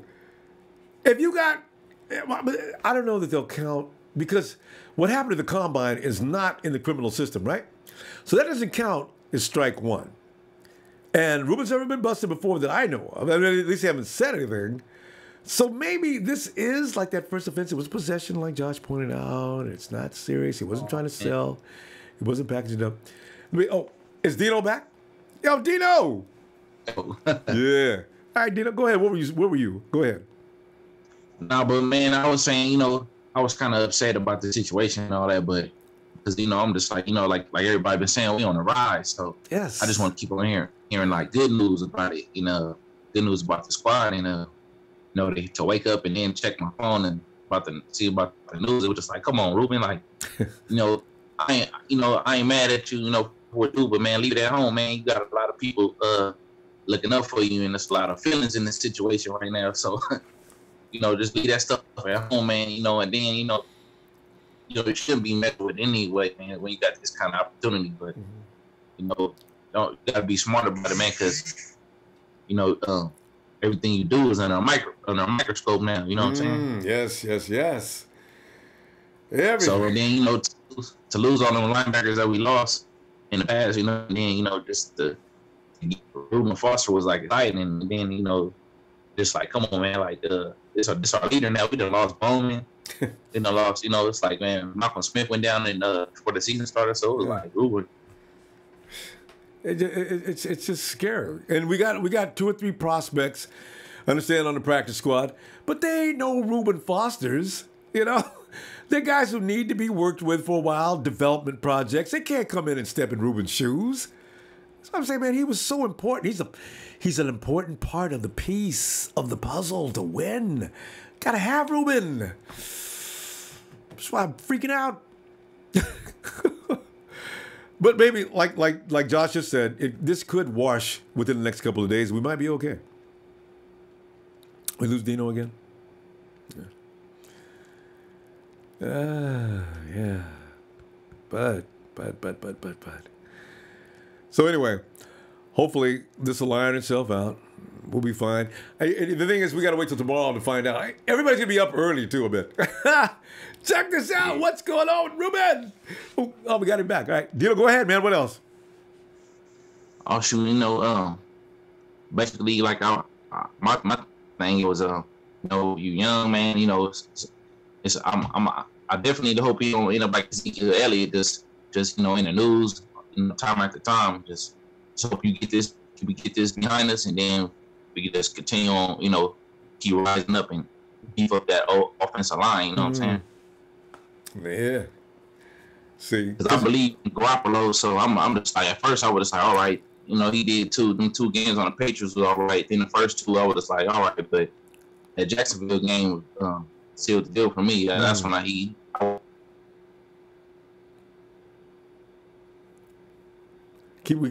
we get going in and out with Dino. Let's see if we get it back again. But he's right. That first 2 games, we beat Chicago. No big deal. Everybody beat Chicago. And we went up against a Texas team that was kind of limping. They didn't have all their horses. We beat them. But it got real. It got real when we met against all them Jaguars that are now on their way to the AFC Championship game. Ooh. Ain't nobody. My little cousin actually, I want to say he is number 97, Malik Jackson. Yeah, oh, really? You're related to Malik Jackson? Yeah, that's my little cousin. All right. I grew up like 2, 3 blocks from USC, and when he used to go to USC, I used to walk to his dorm room, and we used to smoke a couple blunts inside the dorm room. But if we walked to the store or we walked to my house back, that was his auntie, a great auntie. Yeah. We didn't bring that stuff with us, man. We did it, we finished it at the room, and then because it's more to it than just him, man. It's like you got a lot of people that's counting on you. You know what I'm saying? And don't be taking no videos. Was that offensive lineman the year before last? He took that video found its way to the wrong place, and they got him blazing up, smoke everywhere, and he dropped in the draft. Miami Dolphins offensive lineman, I forget his name, but he was the joke of the whole draft that year because he was a number 1. He was in a high first round pick too. You gotta think when you're in these situations. If you're a star, then act like you got a future. So no matter how many examples out there, though, Dino, people don't learn. We're gonna have this. Somebody else is gonna get in trouble next week. Latavius. You look at Le'Veon and Martavius. And, that's what I'm saying. People say, "Can we get Martavius and Le'Veon?" No. I really no. God. Hey, Ronbo, let me ask you this, Ronbo, too. What do you think is more concerned, our DBs or our offensive line? You can never, when you come to the line, is probably at this stage of the 49ers development, you probably got to go with the offensive line. DBs are a close second, though, right along with that edge rusher that I keep crying about. So your line play is going to determine whether you win or not, and that's what determined the game today. You got two, like somebody said, mediocre quarterbacks out there beating giants. Case Keenum beat Drew Brees. That's impossible. And and Big Ben loses to Blake Bortles. Are you serious? Nobody guessed. So but Blake Bortles has a tremendous offense, and your cousin's on the defensive line. Blake Bortles got way more support than most quarterbacks do. So, Pittsburgh, they got their butt beat because they were supposed to get it beat. My God.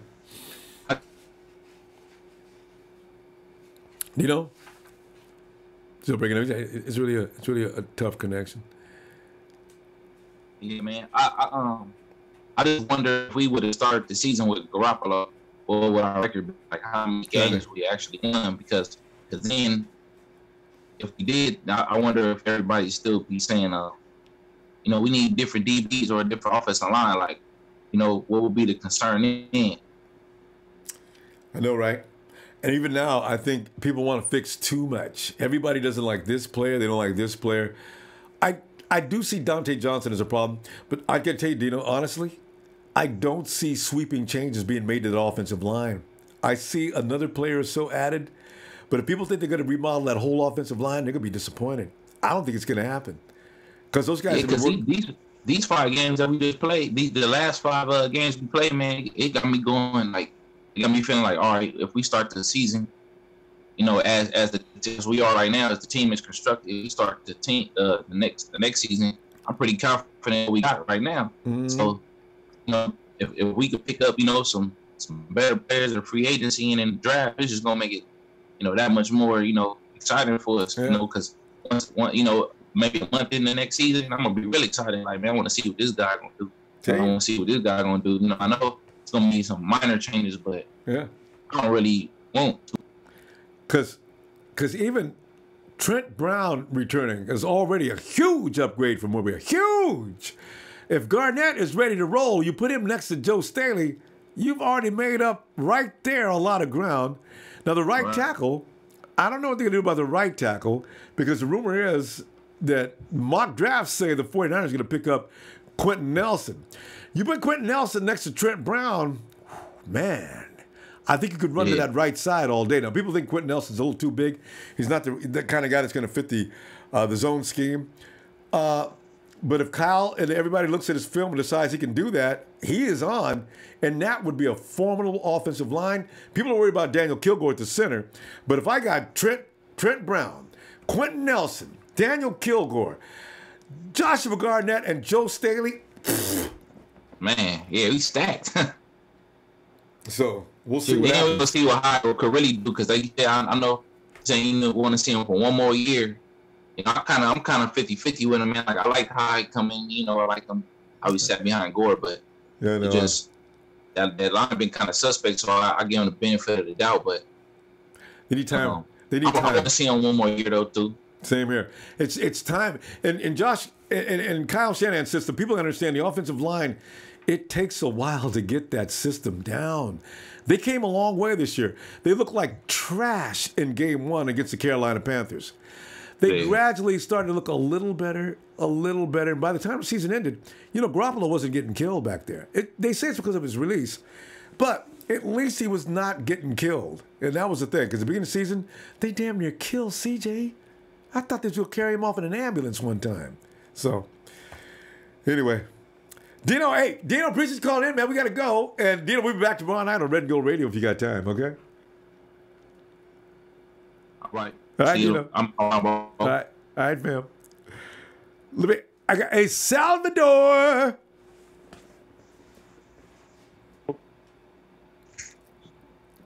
How's it going, Ronbo?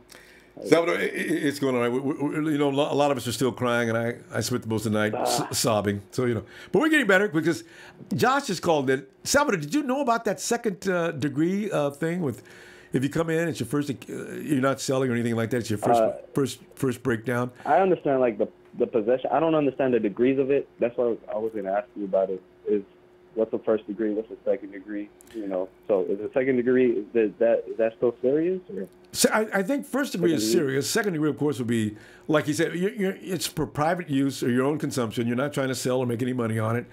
If it's your first offense, it's just like getting a speeding ticket. If you go to the traffic school and do the other things they ask you to do, they'll take it off your record and you're okay. Mm-hmm. So you have that option, I guess, with a second degree. First degree, if you were out there, you're out there making major cash and doing all that other stuff, yeah, your ass is in trouble. But in this case, I think maybe it may not be so serious. Man, I mean, hopefully, while he was down in Tuscaloosa, Coach Saban pulled hopefully he got a little conversation with Reuben these past couple of days, because he did. Coach Saban, he's a great coach, and he's nothing but he gives nothing but great advice, and he's a great teacher in life, and he looks up for his Alabama guy. I think so. I got a feeling Saban did check him out as soon as he probably heard about it. Yeah. We're kind of overreacting at this point because we don't really have any facts. True. But this is going to be a big discipline for Reuben Foster, and it's going to show the direction of that the franchise is going, because this is our first round pick, and if we discipline him how we discipline him, like, what is that going to say for all future draft picks that come through here? They're going to be like, okay, I can't fuck up because look what they did to Reuben Foster, or look what they didn't do. Yeah. So, yeah. This is it's a blessing in disguise. We already went through so much with Aldon Smith, and I don't want anything to happen like that again. So, if he is a repeat offender, I'm sorry, Reuben Foster. We've seen this before, but I want him to be here, Ronbo. He's a great talent. He's a top 5 linebacker in the league already. I want him to get his act straight. Yeah. Because John Lynch said it himself. You got to protect the team. This is the San Francisco 49ers. It's not the San Francisco Reuben Fosters. Yep. True. So true. I mean, I want him to get disciplined. Yeah.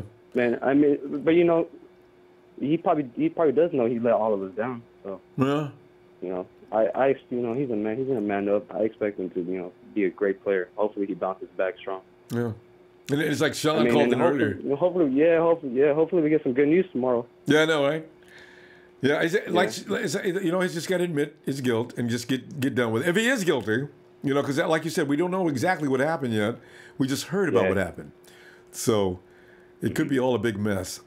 Oh, God, that would be so nice if that's all it was. And Ronbo, it's the crowd. Like, it's that rookie move. You go back home, you get your money, you want to hang out with the boys like you're still in high school. Yeah. Or you want to have fun, whatever. Yeah, treat everybody. Yeah. I mean, you got to fly your boys out here to California. Like, yeah. You got to take them out the gutter. Take them out to Tuscaloosa, bro. That's what I was thinking. thinking. Bring the family over here. Yeah. We got beaches. We got Santa Cruz. We got everything over here, man. We could blaze up right on the beach.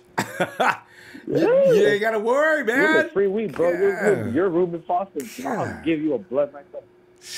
Man, in the Bay Area, Reuben Foster can do anything he wants to do as far as that goes. He wants to smoke, he can smoke. No cop going to say anything. But at the end of the day, no one's above the law. Yeah. See, that's what we got to keep in mind, too. Reuben's got to dance in the same tune. This could be a publicity or a political statement, by the classic sheriff department. I know, right? Worse than a bad movie. Exactly. Yeah. I hope so, Salvador. Did you were watching the Vikings and the Saints game. You were live streaming, huh? Yeah. No, I was live streaming the game. I was just viewing with the. Yeah, no, I was at the bar. I was at a sports bar, and man, that was the craziest last minute of my life ever. Tell you, wasn't it? That was so intense. 25 seconds. That might be that has to go down as the most exciting game of the year, other than field goals we were kicking. Cool. Yeah. I'm a fan of defenses, and I want the Vikings to take it. Same here. Their defense is like blue chip collar, Yeah. I don't understand how they don't have like all like what's it called, Pro Bowlers. I understand that Harrison Smith wasn't even like a Pro Bowler. I know, right? Or something like that. That's crazy. Because as a team, they're vicious, but individual stars, I guess they couldn't really find any. They don't have, okay. Like the biggest stars like Xavier Rhodes and like. Ooh.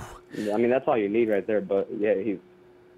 See, because everybody doesn't know. It's fans. He's the biggest name on it. Oh, well, yeah, and it's fans that vote, right? A lot of fans don't even know who all those Vikings are, So you got to have a big name. Like the fans, like they don't watch every. They don't watch 16. Especially the Vikings. I only watch like 3. Yeah, I watch like 3 games for them the most. So right. That's why I don't really vote in the Pro Bowl because I'm gonna just vote for damn Niner players. Yeah, no, I did. I voted for all Niner players. I did one. I did like one ballot, and like I just voted for like, I think it was Juszczyk and like, and I think it's like the Forest Buckets. Yeah. I voted for all of them. Every guy we had on the ballot, I voted for. I said, because it's all right, you're allowed to do that. And I think they know every fan, every team's going to do that. They need the media to do the or like Pro Football Focus to do the demos, to do the Pro Bowlers. Yeah. All right, then, Ronbo, I'll let you go. All right. Appreciate you calling in, Salvador. We're doing it tomorrow night, right? Yeah. Monday night? Yeah, we ain't quitting. Yeah. See you tomorrow night. Got time. All right, Salvador. Have a good night, man. Yeah, we talk 49ers football all year long, 365, 24/7. You know what?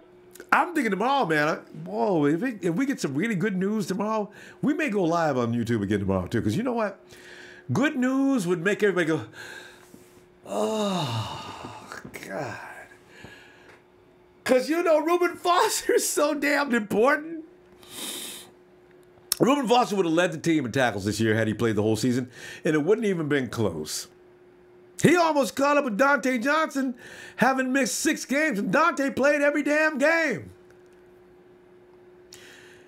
His running backs do not want to be bothered with Reuben Foster. Guarantee you.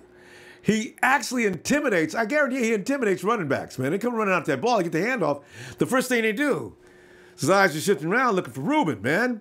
You got to have him. Dang it. Reuben? He'll be all right. I just know it's going to be all right. Oh, hey, Raymond! What's up, Ronbo? Yeah, Raymond, you don't be up tripping, man, because I can't stop tripping, man. I woke up in the middle of the night, I'm sitting there laying in the bed thinking, Ron, man, you just let this go, man. Let me get up a drink of water. I'm walking around the house because this means a lot to me, man. I got to have Reuben, man. Can't tell me Reuben's going to be. It means a lot to everybody. And it means a lot to everybody across the Niner Empire. And it also means a lot to Reuben Foster himself. Yeah. So this is all I'm going to say about the whole situation. Everybody relax. Yeah. He's a young kid growing up. Yeah. Now, this is all I'm going to say, right? He was in San Francisco. California legalized weed. He ain't never getting no trouble. When he went back to his hometown, listening to his knucklehead-ass friends that ain't got shit to lose, they got him riding around out there doing dumb shit. He getting caught with weed. Ronbo, I'm going to tell you something, Ronbo. I'm rolling up right now. I smoke weed, man. What? The whole world smoke weed, man. Yeah. I'm not mad at Reuben Foster for that. But he got to know how to, he got to know how to do it. Yes. He got to just know how to do it. I'm not mad at him for that. I'm just like, damn, he got caught. But he needs to know who he around, and the people need to surround him that got good, positive vibes. Stay your ass home. If you're going to smoke in the house. Please. If you're going to smoke, be cautious for the training camp when they come out with the protocol, because now your ass under the spotlight. You done messed up. You can't smoke no more, Reuben. You got to relax. But everybody like to smoke. So that's not nothing about my football team. So he ain't going nowhere. Don't nobody get excited or worried. If he gets 2-3 game suspension, that's okay. Marijuana is becoming legalized across the whole United States of America. The man did not go out, kill nobody. He's not on the level with Alden Smith or nobody like that. He need to relax and be young and stop letting his friends get him in trouble. That's it. Bottom line. He need to keep the right people around him. But other than that, we're going to talk about these Niners. Yeah. And this is what I'm going to talk about. Yeah. You want to know what I'm going to talk about, Ronbo? Jump right on in there, Raymond. Tell me why the Jags keep winning. And we just whoop that ass. Man, they don't want none of us in this playoffs, man. They lucky we ain't in these playoffs, man. Damn the Jags lucky. keep winning. We just whoop that ass, man. They lucky. They know. Lucky, man. And they look confused after we got through playing them. They all look confused. They don't believe. They don't even know how we did Nobody that. want to see these Niners, man. Don't nobody want to see these Niners. So this go for all the people out there. Now, I heard y'all talking about on the radio show, somebody scared of T and T. Man, you know how I roll, Ronbo. I come in here and I spit straight facts. I don't care about nobody. You know what I'm saying? I talk to you. I don't talk to the fans. I talk to you because you doing this. You the one that got me calling. It's Ronbo that I call and talk to. Yeah. So I don't care about no alliances or nothing. I like some of the points Razor be making. Your boy Razor, he be dead on it. Sometimes he get a little off, but he be dead on it. I'm not scared of none of these people. I talk straight facts when it comes to my squad. This is my team. Yeah. You know, these my Niners. Like I say, these my Niners. So I talk straight facts. Right now, we'll be whooping ass taking names. The only team in the league that I said, well, if you go rewind the tape, I told you the Vikings. I want to see the Vikings win. Look at them, whooping ass too. Come on, man. We right there with these dudes. So we need to rebuild for the future, which means if we was in the playoff right now, Ronbo, and we had a game coming up this week or tonight, what would you be most scared of right now if we was playing a game right now? Raymond, we both agree. I'd be worried about him finding Dante and using him as a target. That's what we need to address. Yeah. Then that's it. Everything else, they talk about the offensive line. Okay, Jimmy G made my offensive line look great. Okay, that's not it's a necessity, but it's not an area of necessity like that bright spot shining, which you would everybody else in San Francisco land would be worried about, and that's that cornerback. We would not be worried about the offensive line going into these playoffs right now. So why are we addressing things that we don't need to address? The first thing we need to address is that corner. Once we get that corner, we need to address the defensive line. Once we get that, then we address the offensive line and work our way down to the running backs and the receiver area. Right now, we putting up points. We don't have to worry about nothing. Reuben Foster is a young man that needs to get his mind right and worry about that he got something to lose and not his friends. And that's it. We straight. We going into the season. I don't give a hell if they suspend him 2 or 3 games. We good. He just don't need to make no stupid-ass mistakes like that again. If he make another mistake like that again, he off of my team because I said so. He's my Niners now. They keep forgetting that. Yeah. And he might be. And Raymond, seriously, they're not going to continue to play games. Like you said, the organization got to the point now, they don't have time. If you're not serious, they're not going to play with you. So, yeah. Bro, it's illegal. It's against the law. You got to respect all laws, man.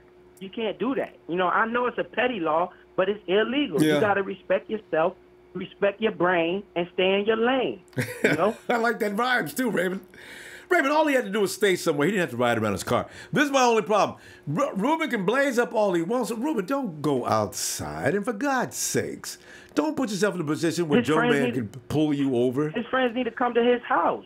You don't need to be out riding around. You know he got a fly car. He probably out there in some nice car in the same neighborhood he used to be out showing, you know, teaching his friends a good time. I'm not saying the man was wrong, you know, because he probably just trying to take his friends out and show him ain't nothing in life. And the cops that arrested him probably was anal-ass cops that's on his ass for no reason. You know it was. We just need to know the situation and relax, man. Reuben is good, man. He's good. He got one more chance, and he's done. Anybody is done. Like I said, nobody is bigger than the Niners, man. Raymond, but I tell you what, though, if that day comes, I don't know what I'm going to do, man. Reuben Foster's a generational talent. Ain't going to be no more Reuben Fosters for God knows how. Everybody's talking about Roquan Smith. Roquan Smith ain't Reuben Foster, though. He's good. I like the way he plays, but he ain't going to be no Reuben Foster. I know it. Reuben's got to straighten up. Hey, Ronbo, but let me tell you this, though, Ronbo. Reuben Foster ain't going to be Reuben Foster if he don't make the right choices. Look at Alden Smith. He led the league, man. He was over here doing work because of Justin Smith. Had him one-on-one ISO. He was doing work. And what has he become? Nothing. Not because of anybody else but himself. Yep. Reuben needs to sit back and say, do I really want to be a football player or not? Because at the end of the day, it's up to Reuben whether or not he's going to be a Reuben. It's not up to us. It's up to him. He got to make those choices, you know? He got to understand what he's doing is bigger than him. It's for his family and for everybody else. The hell with his friends. You know, the hell with everybody else. Stay in your house. If they don't want to come see you, if you can't let the man in your house, he's not your friend. So if you can't do what you do in the privacy of your house with somebody and you got to go out in the streets, that's not your friend. Yeah, I just man. Straight up. How old is Reuben? Reuben's what, 24? Yeah, he's a young boy. You know. See, I don't. Like I said, man, I'm just let me hoping. come out there and talk to the whole squad, man. So I'm saying, I hope can he have good sense at 24? Because I was a damn fool at 24 too. Okay, John Lynch has really got to get to him somehow and get inside his head. I don't want to hear about this no more. This man. Oh. To be honest with you, I don't think nobody got to get to him. I think the media got to him. He turned on the news just like everybody else. He saw himself all over the paper. It's up to him, man. We can't make the man do nothing. It's up to him. Do he want to be this front page spectacle all the time or not? No. You know, he need to make the right choices. We can't tell that grown man what to do. God. He need to do what he do. But I'm confident that he's going to make the right decisions because he knows what's going on. So don't nobody worry about Reuben. Let him play his day out in court, get whatever suspension he got for his dumbness, and from now on he don't do nothing stupid. Don't my Niners give up on him. He's a good man, man. You know. He just made a bad choice. And we talking about weed, man. We ain't talking about no crack or he didn't rob no bank or he didn't kill nobody. We talking about weed. They legalizing it in all the states, man. Chill out. California is legal. Second degree is no big deal, even in Bama. Please. We'll find out tomorrow, though, Raymond. And Raymond, I'm going to see you tomorrow, too, man, because I got a feeling we're going to get some good news. It's going to be a party tomorrow. I got to think that way, Raymond. Hey, Ronbo, man, I'm happy, man. I just want to let you know, man, I'm proud of you and your show and how you do this, man. You the only one across the country, as I heard of so far, doing what you're doing. You keep it up, Ronbo. You're going to be in the top, man. You know, and that's what's up, man. I appreciate I seen the Adrian Colbert thing. You know, his dad is one of a kind. His dad remind me of my dad. You know, he's a good, wholesome man, and you and your show and everything go to the top, man. I'm right here. Thanks, and if you want to do some kind of debate, I ain't scared of nobody. There it is. I was saying, can't nobody deals with TNT. Well, Raymond said he's ready for him. All right, Raymond. I ain't scared of none of that, man. You put a topic up, it's whatever, man. There you go. See, hardcore champion right there. Raymond. All right, Ronbo, holla at you, man. Trey and Trash, shout out to y'all, but I'm coming for you. Love it. Have a good night, Raymond. There it is. All right, Razor on my team. I got Razor on my team. There you go. Did I hear the young man say he coming for who? I'm coming for you. Did I hear this correctly? Yeah, I gotta get that championship, man. Hey, Raymond, we always on and we always listening, okay? I like the heat that you bring. I like that. I like the fire you got in you. Well, stay in your lane a little bit. I'm coming for that belt, man.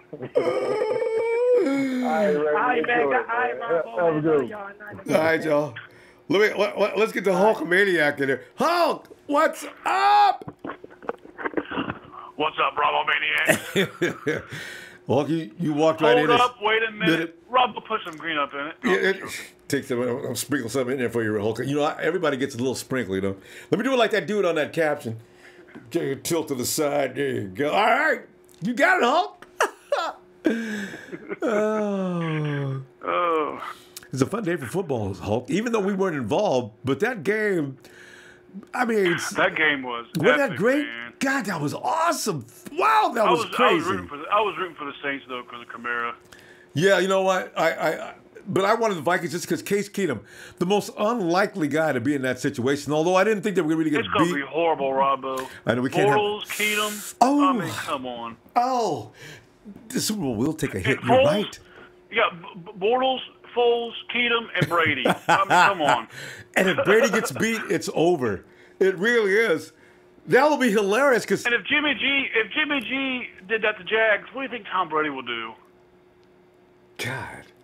Well, you know, you'd suspect him to be able to. I mean, it should annihilate him, right? So I don't see the Jags winning. The Jags shouldn't have won today. I don't know how they pulled that miracle off. Well, you know, you saw what they did. Their defense is just vicious.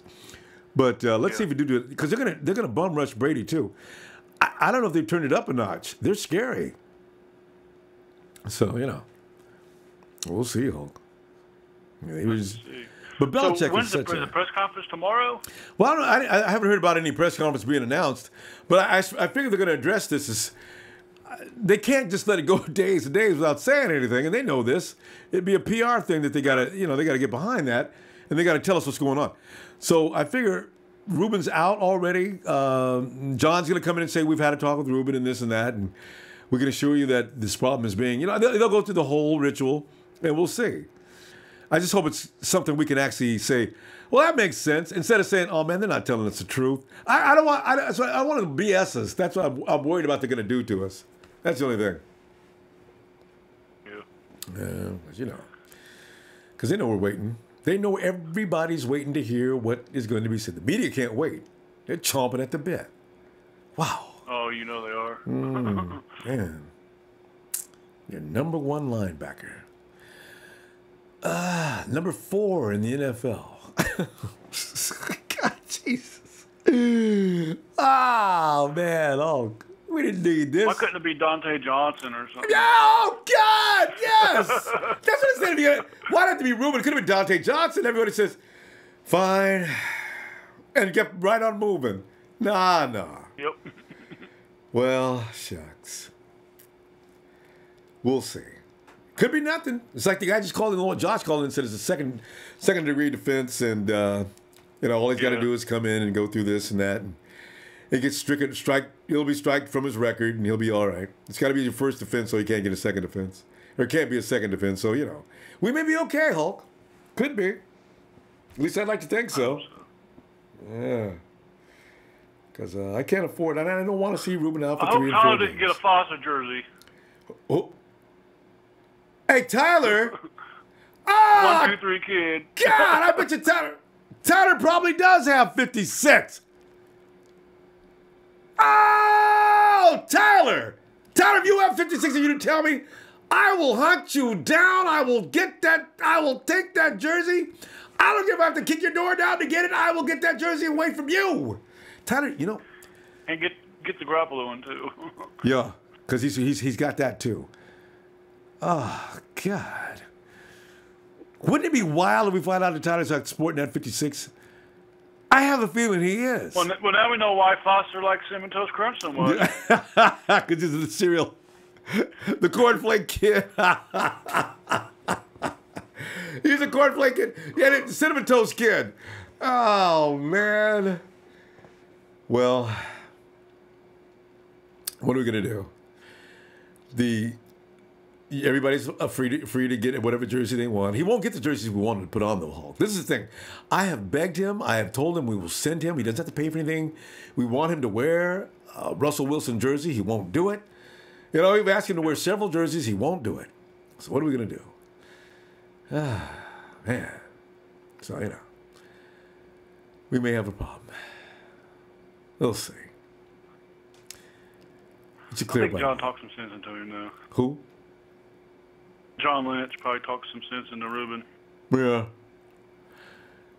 And I bet you Reuben still... Tell us if you want to do this or if we need to drop their linebacker, I keep wondering about that, Hulk. Are the 49ers going to pursue a linebacker in this draft? They might anyway, because we're kind of thin at that position now anyway, because, you've got... actually, Brock got hurt. Malcolm Smith is coming back, but he's coming back from surgery. We got a couple of prospects in camp, from my understanding. We could probably use another linebacker. Now, I don't know what round they want to get him in is the only problem. Because that's not priority. I still say we need to get Rashad Evans. Is he pretty good? Yeah, he played with Foster. Oh, he's the one. He's a run stopper, though. He's not really a zone guy. He's more of a run stopper. Yeah, Malcolm Smith is a run stopper. We need a Foster type guy, run sideline to sideline with a bullet. So yeah, he's really important.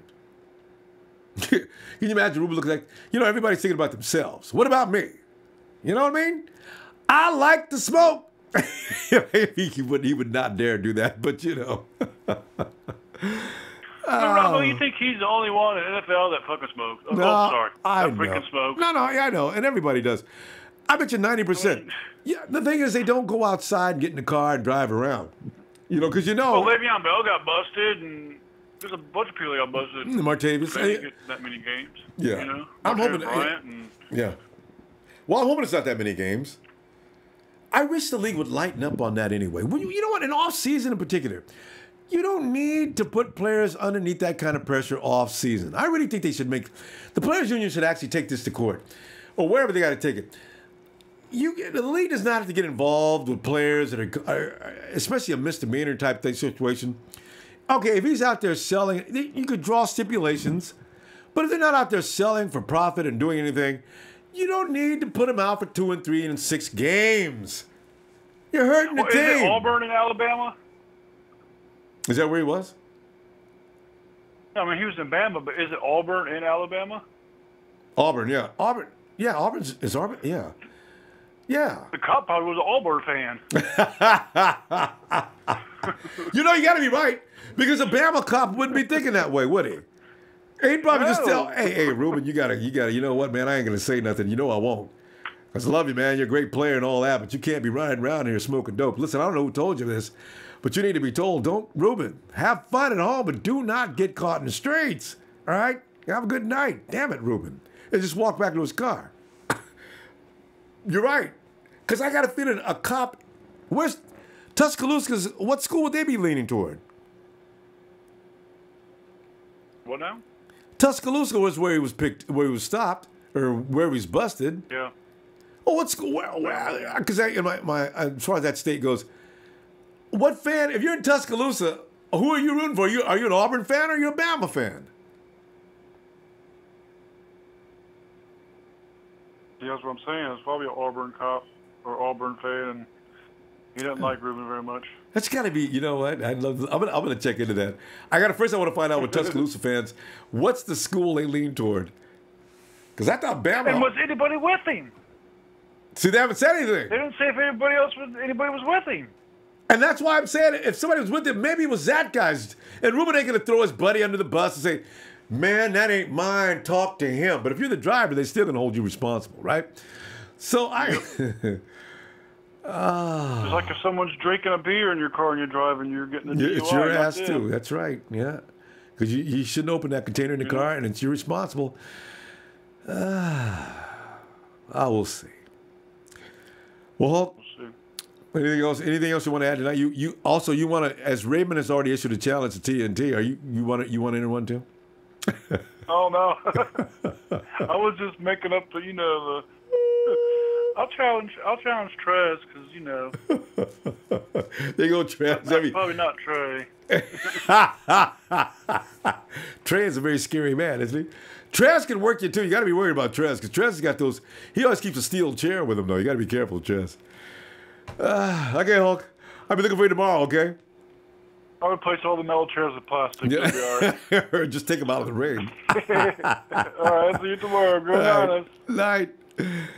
Oh, it's a big show. Come on in, show.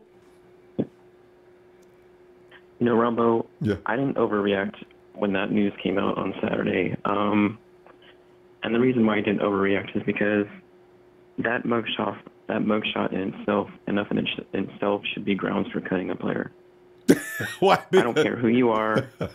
I don't care what rank you are in the league right now. I don't care how many tackles you have. Yeah. I don't care if you're a blue chip player or not. That mugshot is enough in itself to cut a player. Do you think Reuben Foster was thinking about the kids he let down in the Bay Area community? He's trying to help bring up out of that same situation that Reuben grew up in Alabama, out of their situation. Do you think he thought about those kids when he lit up that joint or when he picked up that joint? I want everyone now to tell me why the hell we should be keeping Reuben Foster right now I want a complete, confident answer without giving me any stats or anything like that of why the hell we should keep him. Well, no, I want to know why. No, I can't really offer an answer on that because you're looking at an ethical point of view, and I don't really, because he's on the team and he's a great football player. I really can't give you an answer. That's not a logical answer. I know it's not. That's the only answer I have because I just can't, man. I can't. If this were to happen in the corporate world, Ronbo, he would have been fired the next day if they saw that mugshot. Yeah. I'm he wasn't biased. fired. Well, Ronbo, can I give him a logical answer here? Yeah, go ahead, please, because I don't have one. Well, for me, the logical answer would be that Reuben Foster is a young kid that's entering the pros. More money than he. Well, first of all, he's not a kid. We gotta stop saying that. He's an adult. He's an adult. Technically, he is an adult. We all know that, but he's still a young adult. Let's put it like that. Won't call him a kid. You're right. Young adult. Which now he has more money than he's ever imagined in his life, and the peer pressure that's behind that is a lot for these young men that are in the NFL. So I do believe in redemption and a second chance, not a third chance, but a second chance. Now you've made this mistake, but the next one should cost you. Now I completely agree with that. Right there. I agree with that. I believe in redemption too, but he failed a drug test at the combine. That's a strike. It's not in the law right now at the combine, but he failed a drug test. That should have been a huge red flag right there. I don't know why John. I don't know what John was thinking. I don't know what he was thinking with that right there, but that should have been a red flag right there. Because usually drug offenders they repeat. Our drug users they repeat. You know, it's not. He's not going to change. Let me ask you a question. Did Randy Moss have a positive test at the combine? I was born in '86, so I don't. Okay, really. Okay, you remember. Okay, yeah, but Randy Moss was one of the ones that came in the league with a weed problem. Randy Moss is going to the Hall of Fame. Right. You follow what I'm saying? And he turned his life around. He made that choice to turn his life around. Right. That's what I'm saying. It took the one time, you know what I'm saying, to realize what's at stake. So let's just not throw him away.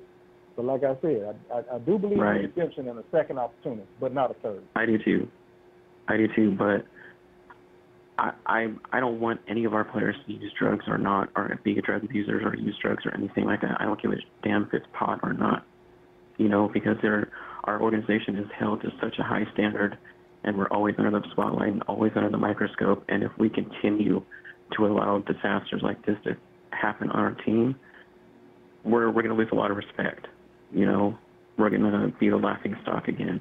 Nobody's going to look up to us or look over to us or anything like that. Well, you know. Okay, but I don't think Reuben Foster is bigger than the organization. Look at the Steelers. No. But I'm just saying, I don't know that people would look at us in that fashion because Reuben doesn't represent the entire organization. He represents a part of the organization. But I mean, you can't. Yeah. But Ronbo, what he's saying is, he's the face of the defense right now. Exactly. And that I understand. I do. I agree. I'm trying to find Reuben an excuse. And think about the long-term effect of this, Ronbo. Look at Martavis Bryant and Le'Veon Bell. I mean, the past couple of years, the Steelers have been in the playoffs and they haven't been able to get over the Patriots because of Le'Veon Bell and Martavis Bryant. And think about the long-term effect that Reuben Foster is going to have on that team if we end up keeping him. And I don't want to deal with this bullshit. If I were John Lynch, I would have cut his ass right when I saw that bug shot. No, but I don't care who you are. But you need to find out more. And they're looking into it now. And for all we know, that may still happen. But you can't just make a knee-jerk reaction like that. You got to look into it a little further. Right. Yeah. You know. But that mugshot says you're a criminal, so that's my overall point. I don't need that shit on my team. But so you say I believe in redemption and everything like that. Yeah. But go find redemption somewhere else. I know, but so you say you work on another team. You work in the in this particular institution, right? You know what? So the thing is, there's probably a lot of guys that are not actually criminals that may have been brought up on charges that may not even be real. I think it should wait for a little while. You got to find out everything, especially with this kind of player. Due process, absolutely. Yeah, absolutely. You know, that's why I'm saying I think it needs to be the judgment needs to hold off for just a second. Reuben Foster may, just like we pointed out, Treasure's pointed out about the Hall of Fame receiver. You know, you got to wait a minute before you make these. A lot of these kids come from social economic backgrounds that are really right. It's just hard, Joe. You can't just. It is. I completely understand that. Yeah. I do understand that, but we already gave you. We drafted you. We believed in you. You know, and you let us down like this. Why? You're trying to avoid the life you grew up in, and you went back to it. Why? Yeah. I understand it's a horrible situation to grow up in, but why do you want to continue doing that? No, and you're absolutely right. And they've got to learn, and it's counseling and some other things that need to take place. Some kids really do have a lot of problems. The NBA is even worse. So it's something that needs to be brought along, and maybe a certain amount of patience. But John will be able to make that determination, I have a feeling, because he's been around athletes all his life and in the pro level. So I got a feeling this may come into an area next week that everybody can appreciate. I hope. So we'll see. And Ronbo, Tony brought up a really good point earlier. He said your availability is the best. Yeah, I know that's. What was it?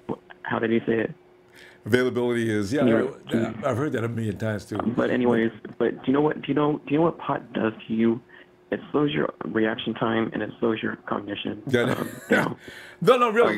And if that shows on the field in the next year or two or so, then you make you're going to have to start to question why. All right, so we're going to have to go show. But listen, I know what you're saying. But you know what? Yeah. It doesn't seem to have slowed him down right now. But you know what? It's something they need to monitor. So we'll see. Okay.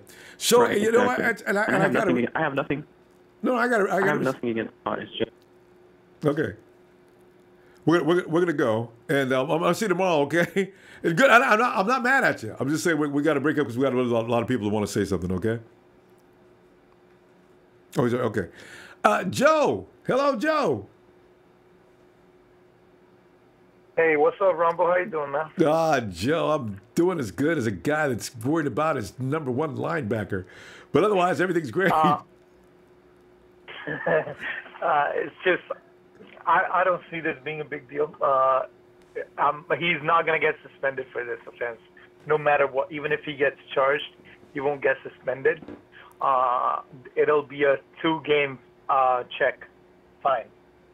So that's not even a question.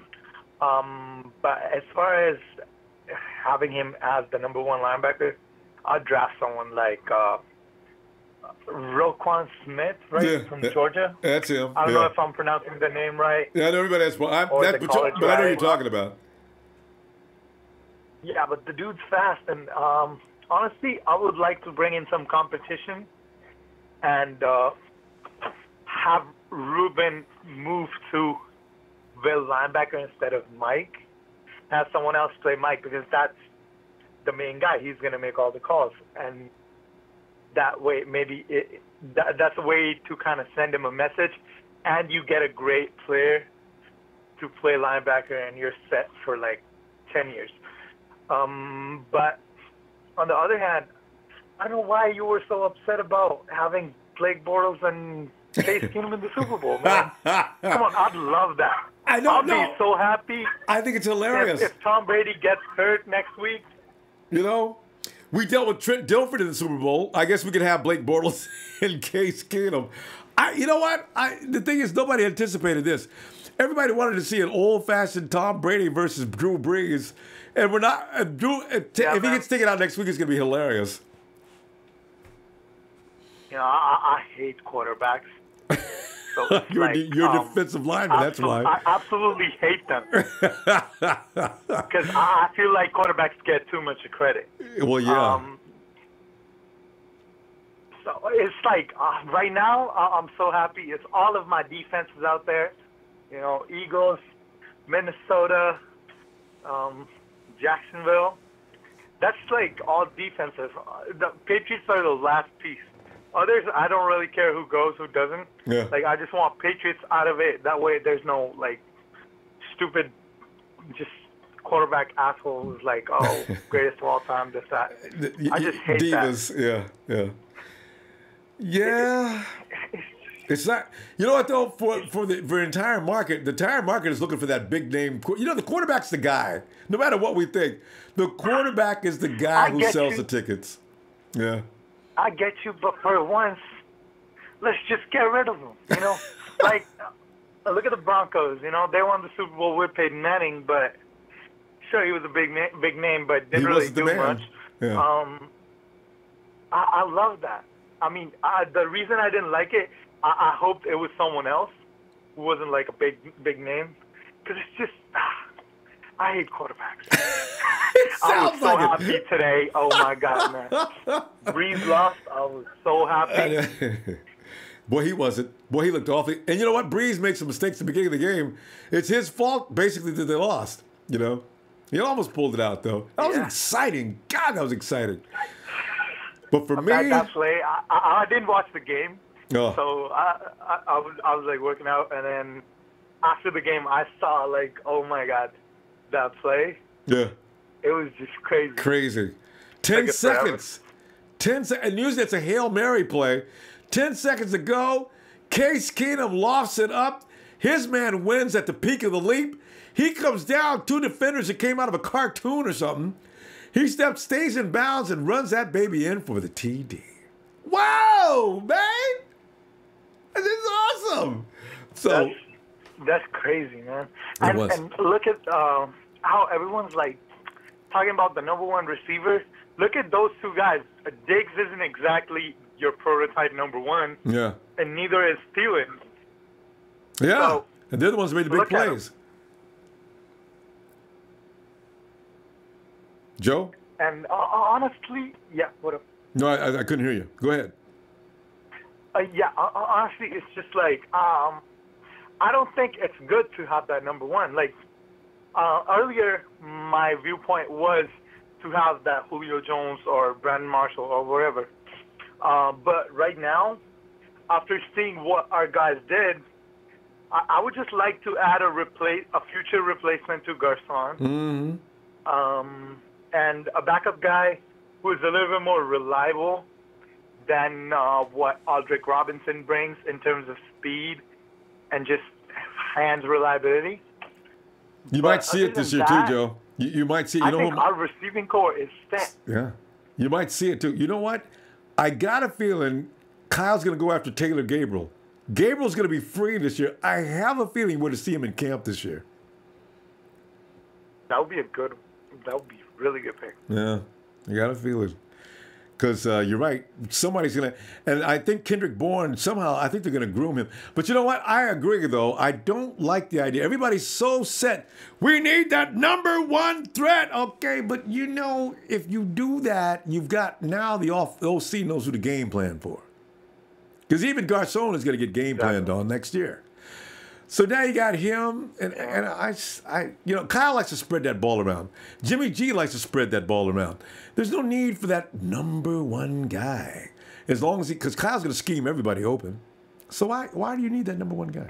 Exactly. I mean, we five come together. We put up 44 points on the defense. That average 25 at least. A loaded team with tons of weapons. I mean, come on. That's the most loaded team in the NFL. Mm-hmm. 49ers across cut them the up. board, man for man. Yeah. 49ers cut them up. So that's why I agree. I mean, people, I don't say anything anymore, but people are all hell bent on getting that number one option. I mean, you guys, we're scoring how many points a game? Why is that such a serious matter? And they're talking first round. I said, man, give me an edge rusher. Get me an edge rusher now. That's all I want them to do. Yes. I want Arden Key, but after the Reuben Foster thing, I'm hesitant about that. Yeah. I've always liked Arden Key. Trey pointed him out first, but once I watched him, man, that guy's like, he can do everything. It's like an amoeba, and then man. Chubb, only concern I have is he fast enough? Yeah, because Chubb is strong, but quickness may be a question. And you got to be quick in the NFL if you're going to be an edge rusher. Of course. And then, I mean, we already have Solomon Thomas, who's the kind of bigger, slower guy. He's quick, but kind of like a deep tackle, D-end. Yeah, he's got to stay inside. Yeah, he's got to stay inside.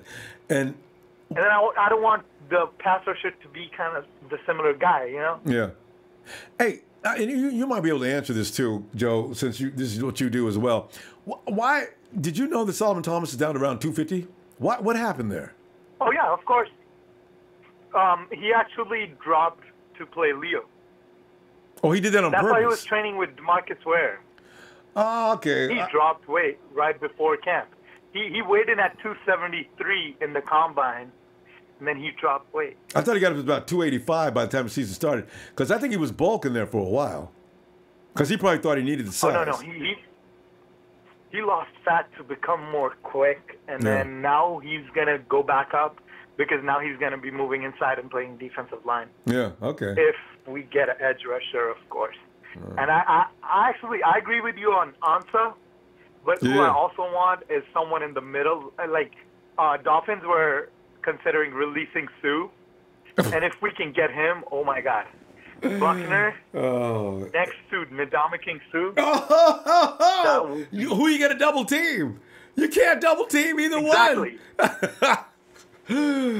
Well, that would be crazy because the problem with Jacksonville is they can't stop the run as well. When you get Suh in the middle, that's a huge disruptor. I tell you, Joe, we got to stop though. Joe, come back. We continue tomorrow, okay? Yeah, man, I'll try. All right, if we get some time. All right, Joe. Look at it. Have a good night. All right, and we done. All right. So let me see. And the coach says, my top 3 free agents, defensive end Ziggy. He's got defensive end is Ziggy. Let's see. OG is Andrew Norwell. Cornerback Kyle Fuller. Wide receiver Allen Robinson. We can get a younger cornerback and OL in the draft along with wide receivers, inside linebacker and outside linebacker, edge there too. And also he says, how long have I been saying we need an outside an OL and a cornerback since our first game versus Panthers, right? Yeah.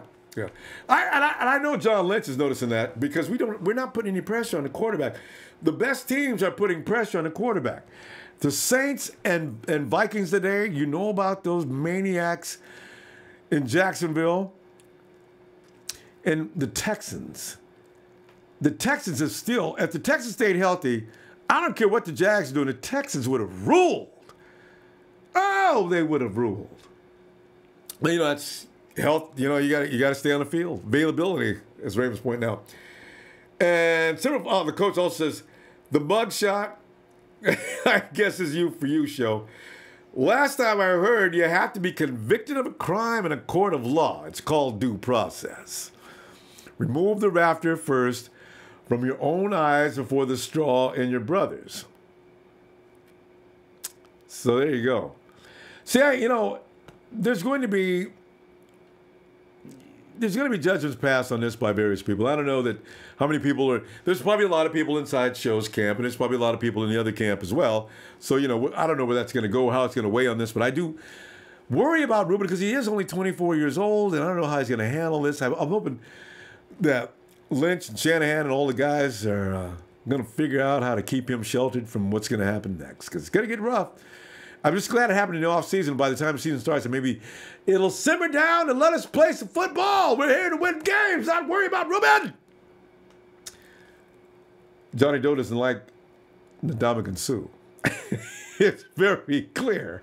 And Christopher Gray says we don't need a wide receiver. Atlanta offense last year set records. Yeah.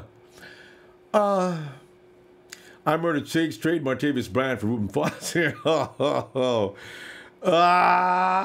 Martavis. Well, you know. Okay, I'm not gonna bother that one. Niners will not get Bell. First, because he's too expensive. Secondly, because the Steelers plan to franchise tag him. Hey, you know what though, Coach? I wonder if Bell is serious. He's already said he will sit out if they try to tag him again. So, you know, Le'Veon is serious. I do think he looks serious when he said that. He really does not want to continue with the Steelers. Jeff Tambleys would need Nate Solder.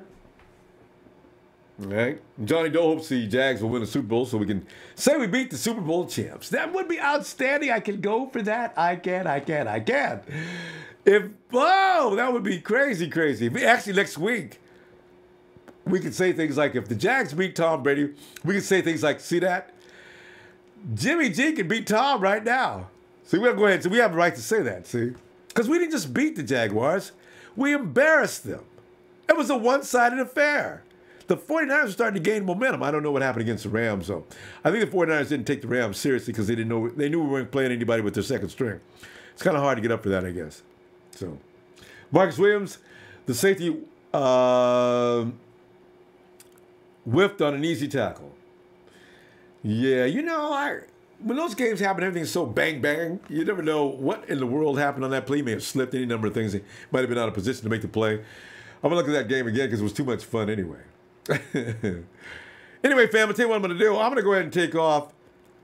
And let's go ahead and do this. Tomorrow we're going to be waiting for news to see what's going on with our Golden Boy show.